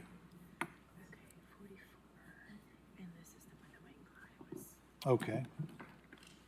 Next is agenda item 44, subdivision 2720 Cunningham Road, applicant developer Masana Investments LLC, the location east side of Shady Lane, south side of Cunningham Road. Zoning is planned residential up to 3 dwelling units per acre with conditions. Existing land use, rural residential, single-family residential, agricultural, forestry, and vacant land. Proposed use, attached and detached residential subdivision. Number of lots, 57. This will require 1 variance, and we have an alternative design standard. requiring Plan Commission approval, as well as the concept plan. So this will require 4 motions, actually, and the development plan. Okay. So staff recommendation, approve the variance to reduce the distance between broken back curves from 150 feet to 135 feet between stations 2 plus 97.49 and 4 plus 32.12 Road C. And then the supporting elements in 1, 2, and 3. And then on the motion 2 would be approve the alternative design standards based on justifications provided by the applicant and the recommendations by Knox County Department of Engineering and Public Works. Motion 3, approve the concept plan subject to the 11 noted conditions. Motion 4, approve a development plan for up to 43 single-family homes and 14 townhomes on individual lots subject to the 3 noted conditions. I see the applicant before us, and we do potentially have opposition here. So, Mr. Davis, would you like to proceed, defer? I'll proceed, please, sir. Scott Davis, P.O. Box 11315, Knoxville 37939. And after 30 years of going head-to-head with Mr. Klein, this will be the first time you're ever going to see us agree in front of you guys in your presence, I think. First time. When this was originally approved, we agreed to do a buffer along Shady Lane, is that what it is? Shady Lane, with your all's permission and with Mr. Klein's permission, we'd like to be on the record to move the buffer back along the creek line between the development and the one lot facing Shady Lane. Hi, Wayne Klein, Hodges Dowdy and Carson, 445 South Gay Street, Knoxville. I represented originally the folks down Shady Lane, the homeowners association, and we came to terms, and you all approved a vegetation buffer right down Shady Lane so that we wouldn't have the development so close. And in the process of working through this, one of my clients is going to buy part of this property, and so we'd like to move that vegetation buffer to the other side of his property. So your concept plan needs to be modified only in that sense, and we're asking that you would do that to foreclose another month's extension, which is not needed, because we're in agreement. Thank you, Councilor Klein. Commission? Vice Chair Huber. Just a point of clarification on that. So you're not encompassing that whole lot with the existing house. You're just, how wide is the current buffer right now, or what was agreed to? We had agreed to put a buffer all along Shady Lane. Right. And now we're going to move that buffer probably the same length, but just to the other side, to the east side of the property, as opposed to the west side. Sure. So, I mean, I guess my question is, you had mentioned the creek on there too. Is it from the center line of the creek, or is it just literally on the property line? Just for clarification for staff. And Well, the east side of the creek is where the development would be. Correct. Now, I'm saying where the buffer will now be. The buffer would be 30 feet on the east side of the creek. That's where I was going. So I'm just looking for clarification on that.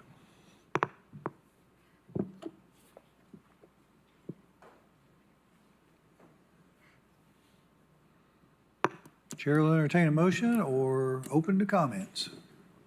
I'd like to make a motion What's that? to approve the variance to reduce the distance between broken back curves from 150 to 135 feet between stations 2 plus 97.49 and 4 plus 32.19 Road C, and as per staff recommendation. We have a motion to approve motion 1 related to the variance by Commissioner Levinson, seconded by Commissioner Barger. All in favor say aye. Any opposed? Motion carries. I'd like to make a motion that we approve the design standards based on the justification provided by the applicant and recommendation of Knox County Department of Engineering and Public Works. We have a motion by Commissioner Levinson, seconded by Commissioner Barger, to approve alternative design standards per staff recommendation and Knox County Department of Engineering and Public Works. All in favor say aye. Aye. Any opposed? Motion carries. Would I put in? Yes. On this motion about the creek, or is that already in the record? think we should add it as like a 12th condition, just to clarify it in the record to make sure everybody's on the same page. I approve the concept plan subject to 12 conditions, and the 12th being the relocation of the barrier closer to the creek. May I interject? I just have a question, I guess, for council. So if the condition for the buffer was placed by county commission at the rezoning, I don't believe we can alter that condition with a concept plan. However, our interpretation when we were looking at the site plan was that the existing vegetation along Shady Lane did meet that buffer requirement, and then the buffer along the creek further buffers in addition to that. So I just wanted to throw that out as a point of clarification. Discussion, feel free to correct me if I'm wrong. Mr. Elliott, please comment. Yes, and I have some concern also because the inner buffer of that stream will be do not disturb. The outer buffer, they can disturb and replant vegetation. So I don't mind moving the buffer, but I just want to, or the landscape buffer, but I want to make sure we're clear on where it goes and what the actual width of it would be.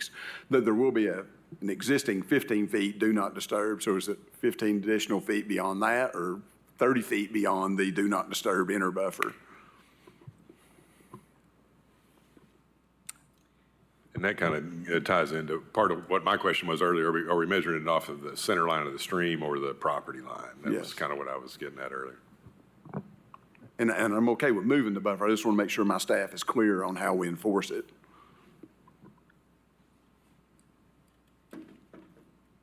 Our agreement is 30 feet from the property line.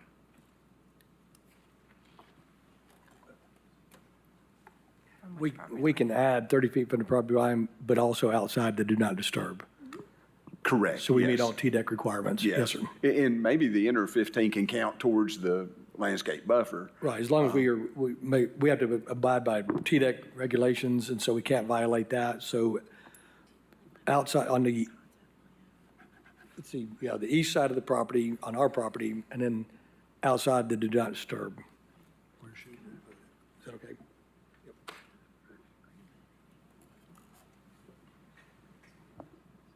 I also have a clarifying question here. So is it my understanding that that portion of the property that was originally going to have the buffer will be sold? So it won't be actually part of this development, is that correct? That's correct, yes, ma'am. It'll be subdivided out, and so that parcel that's on the very bottom will be subdivided out and will not be part of the development. Okay. Yes, ma'am. Okay, thank you.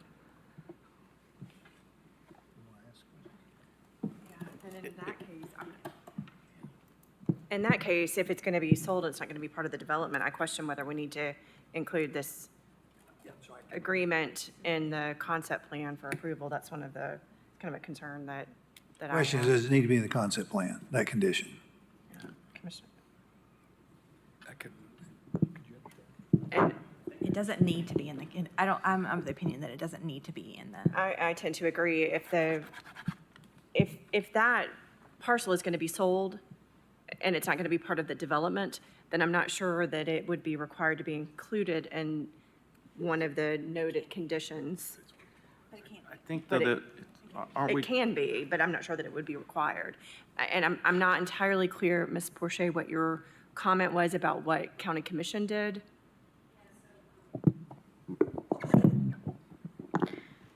Pull it back up. So the case summary is what I was looking at for the rezoning, which was 1I-25 RZ. So they placed 3 conditions, county commission did, on the rezoning approval. The third states it's a 30-foot vegetated buffer shall be installed along Shady Lane.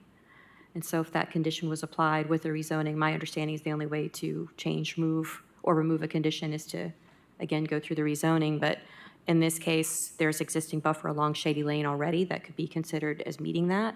So I don't feel like we need to, I don't think we can move it from what was conditioned, but we can consider what they're doing as extra on top of that.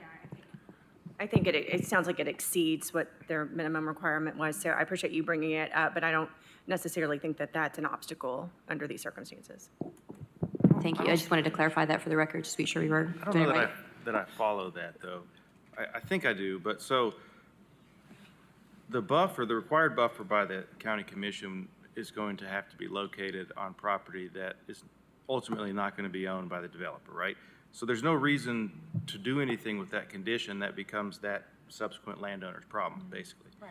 And so I don't see why we can't add the new requirement to a condition of the concept plan as we have on the floor. Yeah, I think that is consistent with what Director Brooks and I are both saying, which is I think that you can add it, but I'm not sure that you necessarily would be required to do so under these particular circumstances, unless it gives the applicant and the opposition a little more comfort to do it. And that's what I think I'm hearing in this show of uncommon camaraderie, that perhaps that might be the best thing to do under the circumstances. I didn't know I it'd be think my so hard concern to was the agree. fact that they were saying alter the condition, where this would be a new condition. So, yeah. It was easier when we disagreed with each other. That's right. We don't know what to do when you come here together, right? So, and I do agree. I think if we added that as an additional condition, that's going to make them feel more comfortable. It's on public record. We've agreed to do so, and I think that should suffice. That's what I was going to say. So, He gets paid more than I do to say that, so. so the motion will have 12 conditions. And the last condition being as stated. That is correct, as long as the county is comfortable with that clarification. Yes, we're good with it. Just as long as it says create a buffer and not move the buffer. So clarified. Who's writing condition 12 down? Dallas, are you doing that? Creation of a 30-foot buffer. Property line. First I thought I heard 35, and then I said 30. All right, let me see if I can get this. So create a 30-foot buffer. I have the east side of the creek. Is that correct? Mhm. From the property line. Yeah, the property line is also the center line of the creek. Okay, got it. Okay? Second.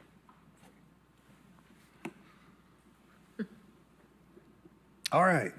So we have a motion by Commissioner Levinson, seconded by Commissioner Anderson, to approve the concept plan subject to the 11 noted conditions and the one condition that was just added, creating 12 conditions.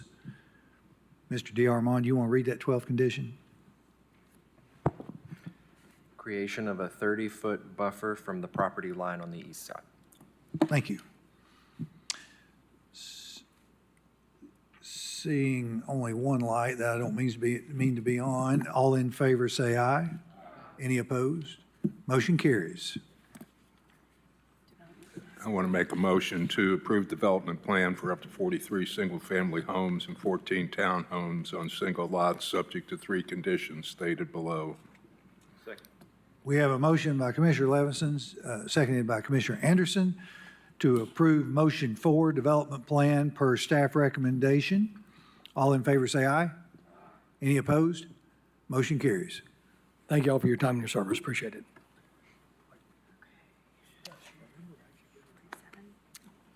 Agenda item 47, Terry Romans, location southeast side of East Hendron Chapel Road, northeast side of Burnell Lane, 2.94 acres. Planned residential up to 2 dwelling units per acre. Existing land use is agricultural, forestry, vacant land. Proposed use, residential subdivision of detached dwellings. Staff recommendation to deny the application because it does not comply with the open space requirement for developments located in the rural conservation place type as described in the Knox County Comprehensive Plan. Is the applicant present? Present.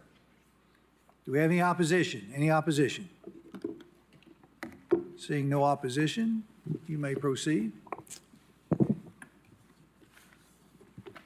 Taylor Forrester, 1111 North Shore Drive, Knoxville, Tennessee, 37919. Here on behalf of the property owner, we submitted a development plan for a 4-lot subdivision. I guess the rub on this one between our request and staff is their interpretation of the requirements of the rural conservation land use designation. The rural conservation designation provides that residential subdivisions shall be developed in a pattern that preserves 50% or more open space on a given site. Staff interprets this language that a separate lot should be or is required to be created and dedicated, set aside as open space. This is not a requirement under the rural conservation land use designation or anywhere else in the comprehensive land use plan. In fact, the land use plan recognizes that standards related to open space will need to be established in the zoning code. And I think that was discussed at the agenda review meeting, that part of the new recode, is it UDO or UOD process, that is something to take a look at and implement. Rural conservation is intended to conserve forested areas, ridges, wetlands, and other significant natural areas. When such natural areas exist on a site, then the idea or exercise of conserving these areas is practical. This site doesn't have any of these factors. This is a relatively flat site, open site, consists of grassed kind of lawn type areas. So no, hillside, no ridge top, no existing forested areas where you don't have this situation of who's going to maintain it, how's it going to be upkept, what are the requirements associated with it. As you know, each property request that comes before you is distinct and unique and is considered individually on its own as to what's being requested and what are the circumstances associated with that tract, whether it's the size, the slope, the intensity of development around it. Again, as you discussed at the agenda review meeting, this is relatively small tract, approximately 2.5 acres. If required to subdivide out 50% of the property into a separate lot, in all practical aspects, you're going to have to set up an HOA. Again, for a 4-lot subdivision, it's not a practical solution. That's going to require, preparing and recording covenants and restrictions, require a board to be elected. I've set up several HOAs on larger residential subdivision, and I don't think I've ever had a situation where it's on the appointment or election of board of directors, the standard number is 5. We wouldn't even have enough here for your standard type of HOA board. What would also have to happen is that you're going to have annual meetings. There's going to have to be annual assessment, monetary amounts contributed by each lot owner to fund the HOA. You have to file annual statements and renewals with the Tennessee Secretary of State, liability insurance on this track. Then again, the issue of maintenance, the part of the funding is going to be to pay a landscape company to come and mow this. So when you look at this site all the way through, it makes sense to create larger lots. With 2.5 acres, I'm going to use 100,000 square feet as an easy round number. It's a little bit more than that. But even if you assumed a very large residential house in a building footprint of 2,500 square feet, times 4, that's 10,000 square feet buildable footprint, you still end up with 90% open space. That's going to be maintained by each owner of the property. I consider most probably property owners or people looking to purchase houses would appreciate having a larger yard, having more space. And so, again, I think some of the confusion on open space, there was discussion on Tuesday about common area. Open space and common area are two distinct things. Just because it's open space doesn't mean it's going to be common area that's available to everybody in the neighborhood. I know easements were discussed, whether this could be accomplished by easements or maintenance agreement. You're still going to end up in the same situation, as I discussed with the HOA type of approach. But even if you did the easements, you're still, the open space requirement is accomplished by the larger lot sizes. The easement would really not create anything new or accomplish anything new. So again, just applying a practical approach to each individual property, and this one being 2.5 acres, 4 lots, a common sense approach is allow a 4-lot subdivision, recognizing 90% of this is going to be maintained as open space, and it matches, if you do a scanned out of the aerial of the property and the properties in this area, this proposed subdivided lots align and match what's in this area. So the rural conservation is still being recognized and preserved. Thank you. Thank you. Commissioner Anderson.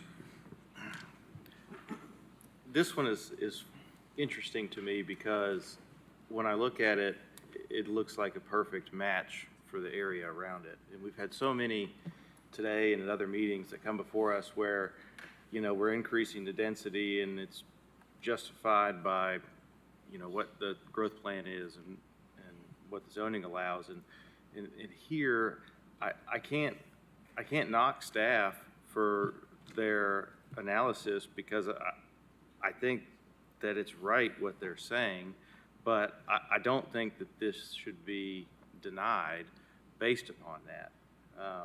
I do think that there will be, you know, we looked at an example in the agenda review of 4 tiny lots where the houses would be stacked right next to each other and open space. I do think you end up with basically that if we want to adhere to the open space requirement, I think you end up with the same basic effect. It would not be common. I don't think that we need to impose some sort of a regime where you have common ownership on a 4-lot subdivision. So I'd like to, we can continue to discuss it, but I'd like to just make a motion to approve the subdivision. Second. We have a motion by Commissioner Anderson, seconded by Commissioner Barger, to approve, what are we approving here? The development plan.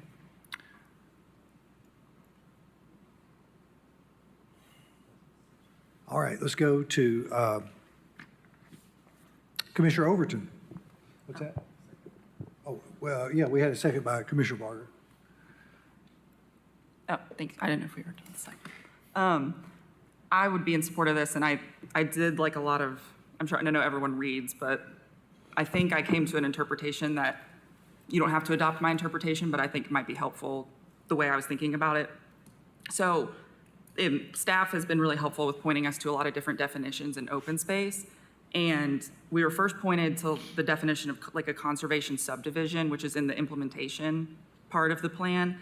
And I think that that is something going forward with the UDO that should be codified in the rural concept of like in the rural context, in the, like the rural conservation plan stuff. Like those requirements need to be codified, but they don't exist now.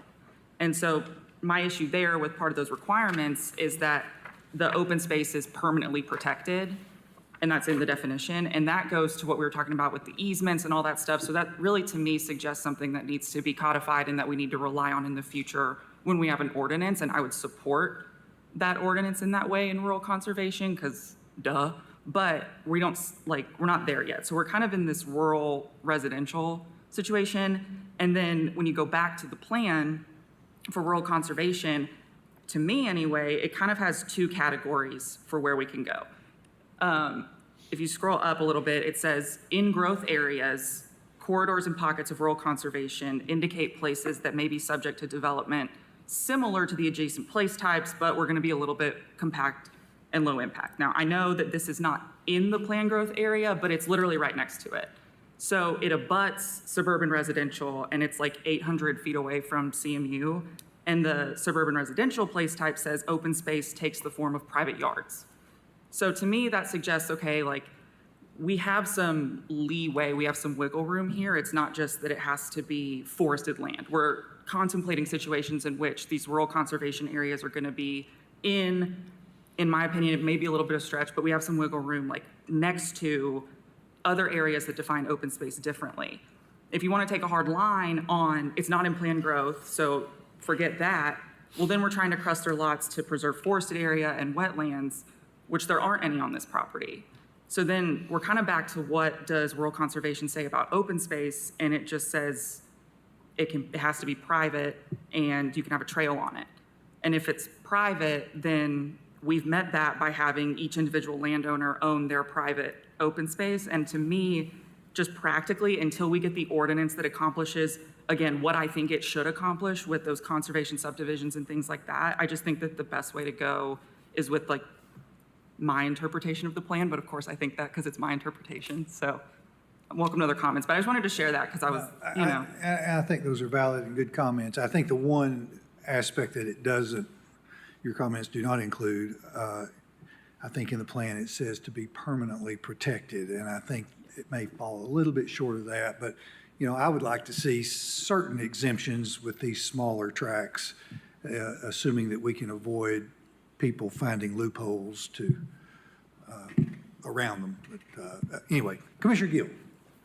Yes, thank you. I think that I put on my oppositional shoes this morning, I guess, since I've heard a lot of comments and it's very clear that Commission has taken a lot of time to be thoughtful about this. I want to circle back to something that Commissioner Anderson said a little bit earlier, that we've had a couple of cases before us today that were square in the middle of the planned growth area. They were square in the middle of SR place type or single-family residential, and we heard a lot of opposition who claim that we are, through our actions, approving plans that are erasing our agricultural land, and there's not going to be anything left in our plan, except that in our land use plan, we have an entire designation called rural, where the rules flip, where we are supposed to be hard-nosed about maintaining the existing land use. We're supposed to be preserving that area through that same process that I cited earlier that said, hey, this is a planned growth area. It was a public process. We came up with this. This is where growth is supposed to. I'm sorry it's near your farm, but this is where we want developers to put houses. The flip side of that is also true. This is not in a planned growth area. It is in a rural area. And we have a couple of place types that are in that designation, one of which is rural conservation, but the other of which is rural living. Rural living is pretty clear that that is the type of place type that supports the type of development that we see here. It is large lots that support the open space as it is, but the lots exist in much manner that they do already in this area. But we didn't put rural living on this as a place type. We put rural conservation, and conservation is core to the very title of it. It gives us pretty clear guidelines on what rural conservation is intended to do in our plan. It says things, it gives us a pictograph that it specifically says that that they need to be compact and lower input, and that they should be clustered to leave natural areas undeveloped.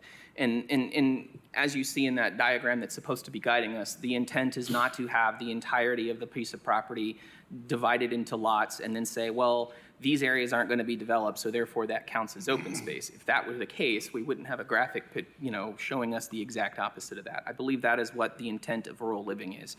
I'm not saying that every bit of rural land needs to be rural conservation, but the areas that we have identified as rural conservation, we should do the best we can to preserve that. I think the staff got the interpretation right here. Does that mean there are going to be places with lots that are small that are just simply not going to be compatible with any intense development other than a single family home? That might be the case, just like there are going to be lots in our urban growth boundary that we want to see large multifamily be put on. That's where it's supposed to go. And in our rural areas, in our rural conservation areas, I would feel more comfortable as a commissioner saying, yes, you're right. In this case, your argument that this is a rural area and it needs to remain rural is true. There's nobody opposing this at this moment, and I recognize that, but this is a precedent that we're going to be setting moving forward, particularly as we get through the UDO. So while I don't necessarily disagree with what Commissioner Overton said, that this is right on the planned growth area, it's a small lot, it's a weird concept that we have to put up with how do we have a lot that's undivided and have four people make that an HOA. I think the point is that conservation areas shouldn't be being targeted for development to begin with, that these are areas that we're intended to have conserved and that's going to be forever low density, 1 to 2 houses as it is now. And if you want to build subdivisions, please target both planned growth areas or rural living if you want to live out in the county. So I'm not personally in support. I think the staff got it right here. And I would, obviously welcome other opinions, but. Thank you, Commissioner Gill. And I think there was some late language put in this plan that created this burdensome example. And I'm not sure that they contemplated all the potential pitfalls of that late language in there. And I think what we're seeing from some of our colleagues is maybe this thing needs to be readdressed and maybe through some exemptions or a different language. And I think it could be our prerogative to vote however we choose on this. So I appreciate your comments. I think, some people are looking for a workaround, I guess, so to speak, on this particular item. Let's move on to Commissioner Barger. I agree, with what everybody else has said, and I don't want to set a precedence, but I do think that Commissioner Overton was right when she said that we need to codify some things in the UDO, because I'm reading this exact page where it says open space and it says mostly private. And that's where I'm having trouble with staff's recommendation. It is a flat open field. It's not forested. It's 800 feet from Chapman Highway, and I understand that we made it rural conservation. But I find it to be a stretch to call it a subdivision. It's 4 separate lots. And when it says, mostly private, and a few pages before it says taking the form of private yards on page 33 for that specific thing of open space, I think that we need to, moving forward with the UDO, really sit down and figure out what open spaces in each one of these place types really looks like, because it's very confusing. But so that's all I needed to say about that. Thank you, Commissioner Barger. Vice Chair Huber.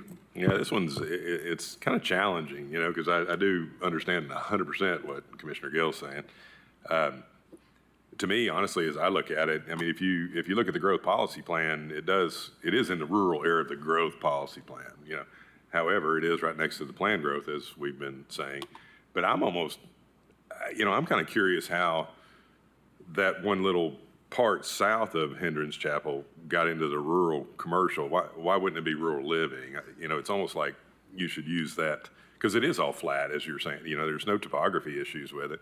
So it's still rural, still checks the box of the growth policy plan, but that should be on the other side of the road. That's not here nor there. There's not been an application for a request to change that, but I think that could have been one avenue that calling it a mistake in the plan or what have you. But yeah, it's a challenging one. And I do feel like we're going to have to clean it up in the UDO. I think these small pieces like this are going to continue to be an issue unless we get more direction. If we have to give staff more direction about this kind of stuff too, as they're reviewing these things as we go into the UDO.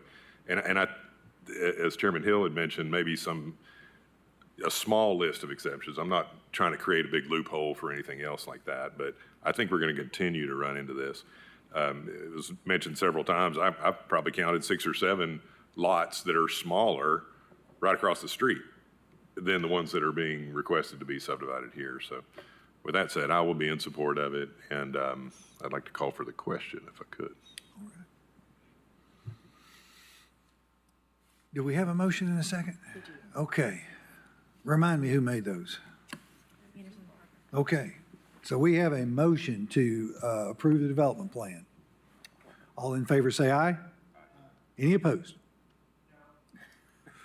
Should we take a roll call? All right, motion passes. 51. On to item 51. LKM Properties, LP, location southeast corner of Ebenezer and Westland Drive, 1.87 acres, planned commercial, existing land use, agriculture, forestry, vacant land. Proposed use, convenience store with gasoline pumps. Staff recommendation, approve the request for a convenience store with up to 16 fueling stations as shown on the development plan, subject to 13 noted conditions. Is the applicant present? Yes. Do we have any opposition? Seeing no opposition, you may proceed. There's 13 conditions on here, and if you'll state your name and address, please. Oh, sorry. I should know that by now. Melissa Clark, Waggles, 3100 Waggles Lane, Powell, Tennessee, 37849. 13 conditions on here, and most of that's because our engineer was out or we weren't getting communication back and forth. So that was our issue, just trying to get most of it. The only one that I have any questions on, and I talked to Mr. Snowden about this, is the very first one.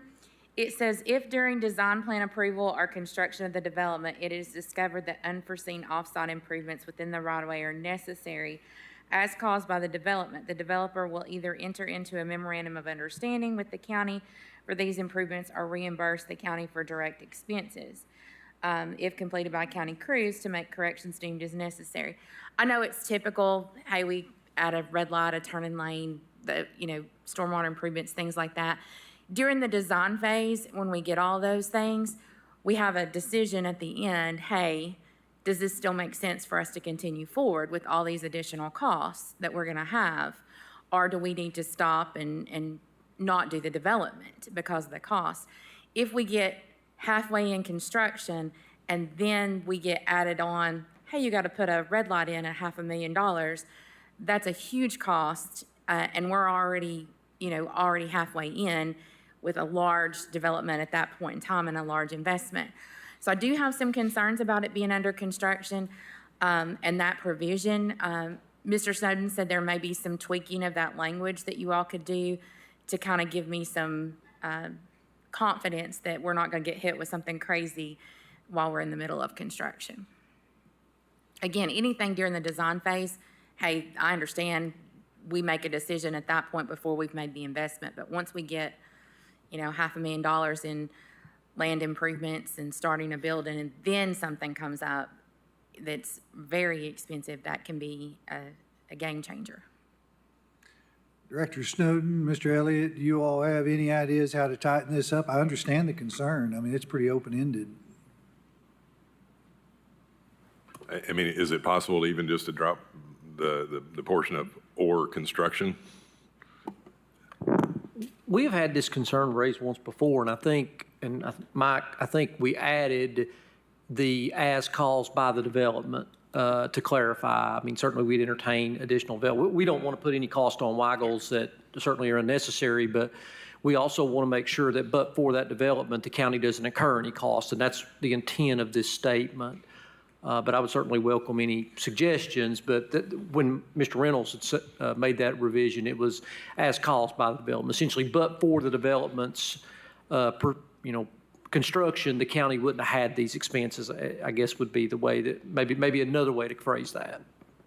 What would you imagine? I mean, we've seen many of these Weigels convenience stores, so we know, and they sit on corners. Can you give us some examples of some of the surprises that could come up?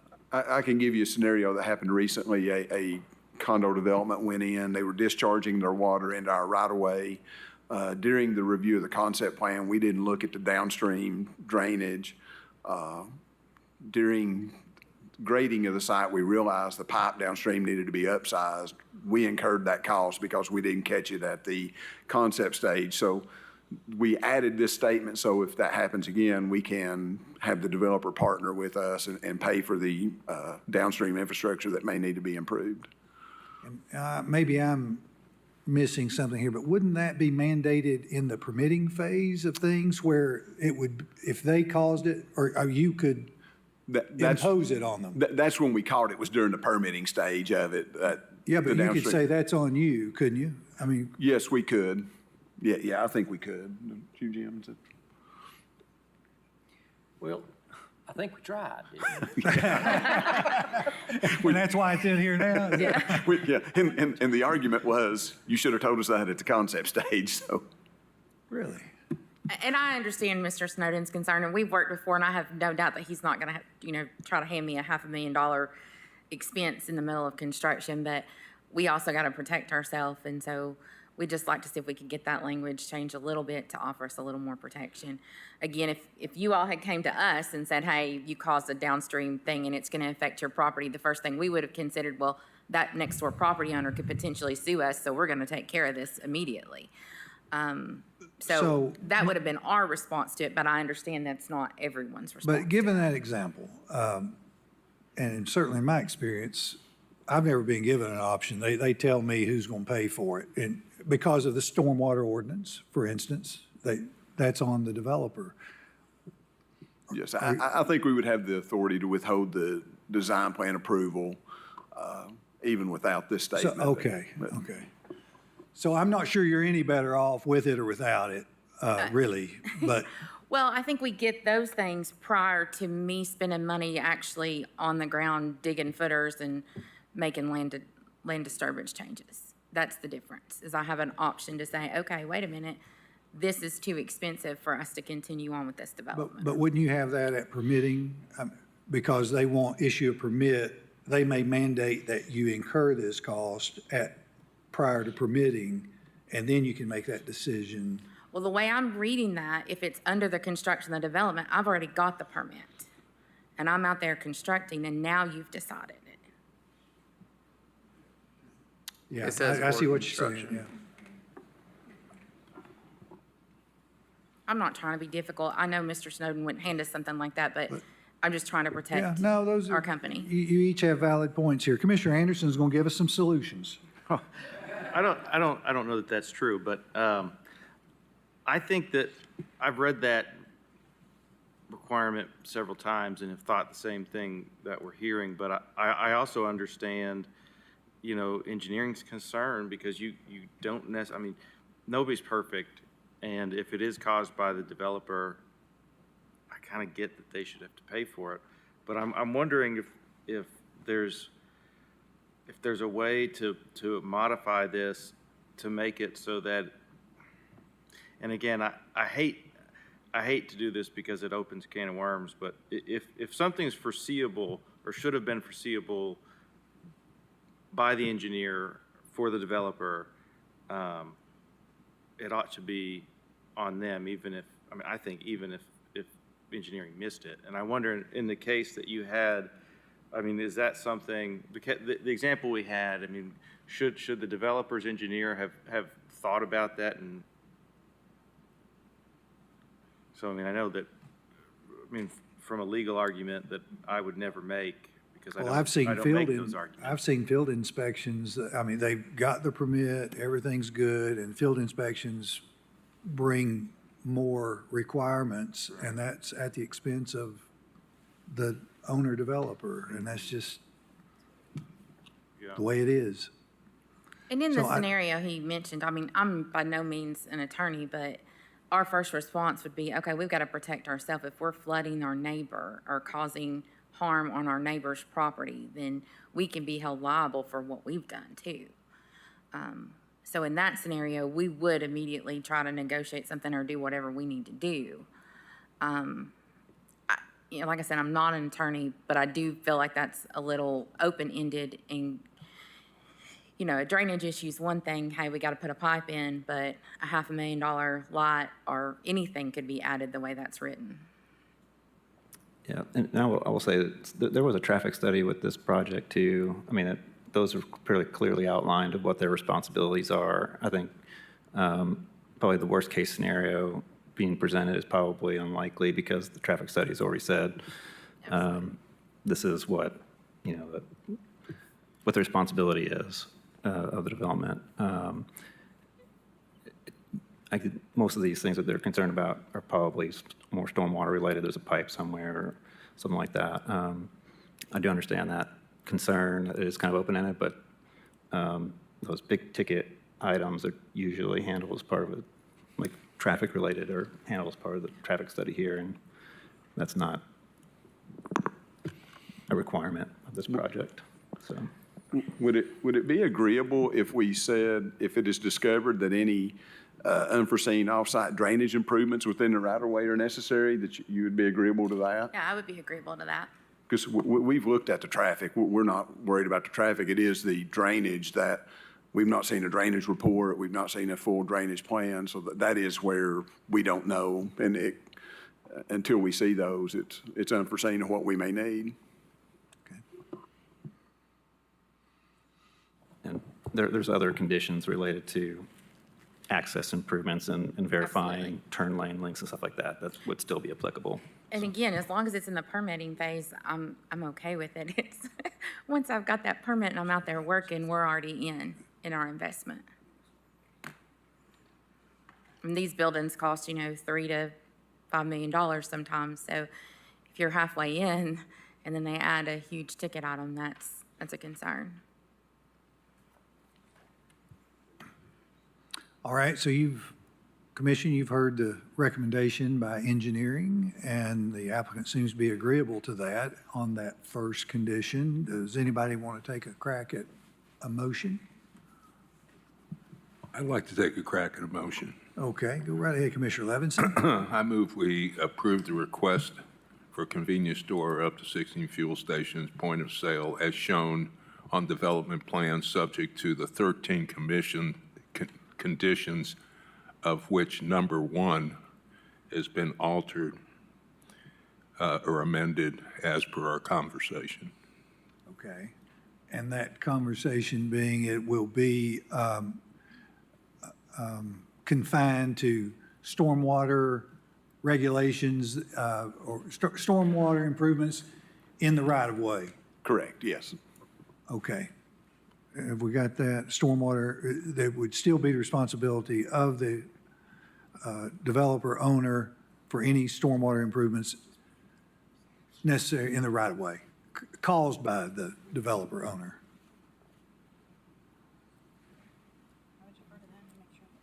Everybody good with that? Does it need to say drainage as well, or is just stormwater generally? Director Elliott, does that give you enough? Does that satisfy in terms of being able to enforce the condition? Yes. What was stated? Yes. Could you reread it? I'm sorry, I was talking to Director Snowden. Sorry. All right. You have, I don't have it. So the condition 1 would be restricted or limited to stormwater improvements as a necessary caused by developer owners' development or improvements. Yes. Yes, we're agreeable to that. Okay. Can I just read it? Sure.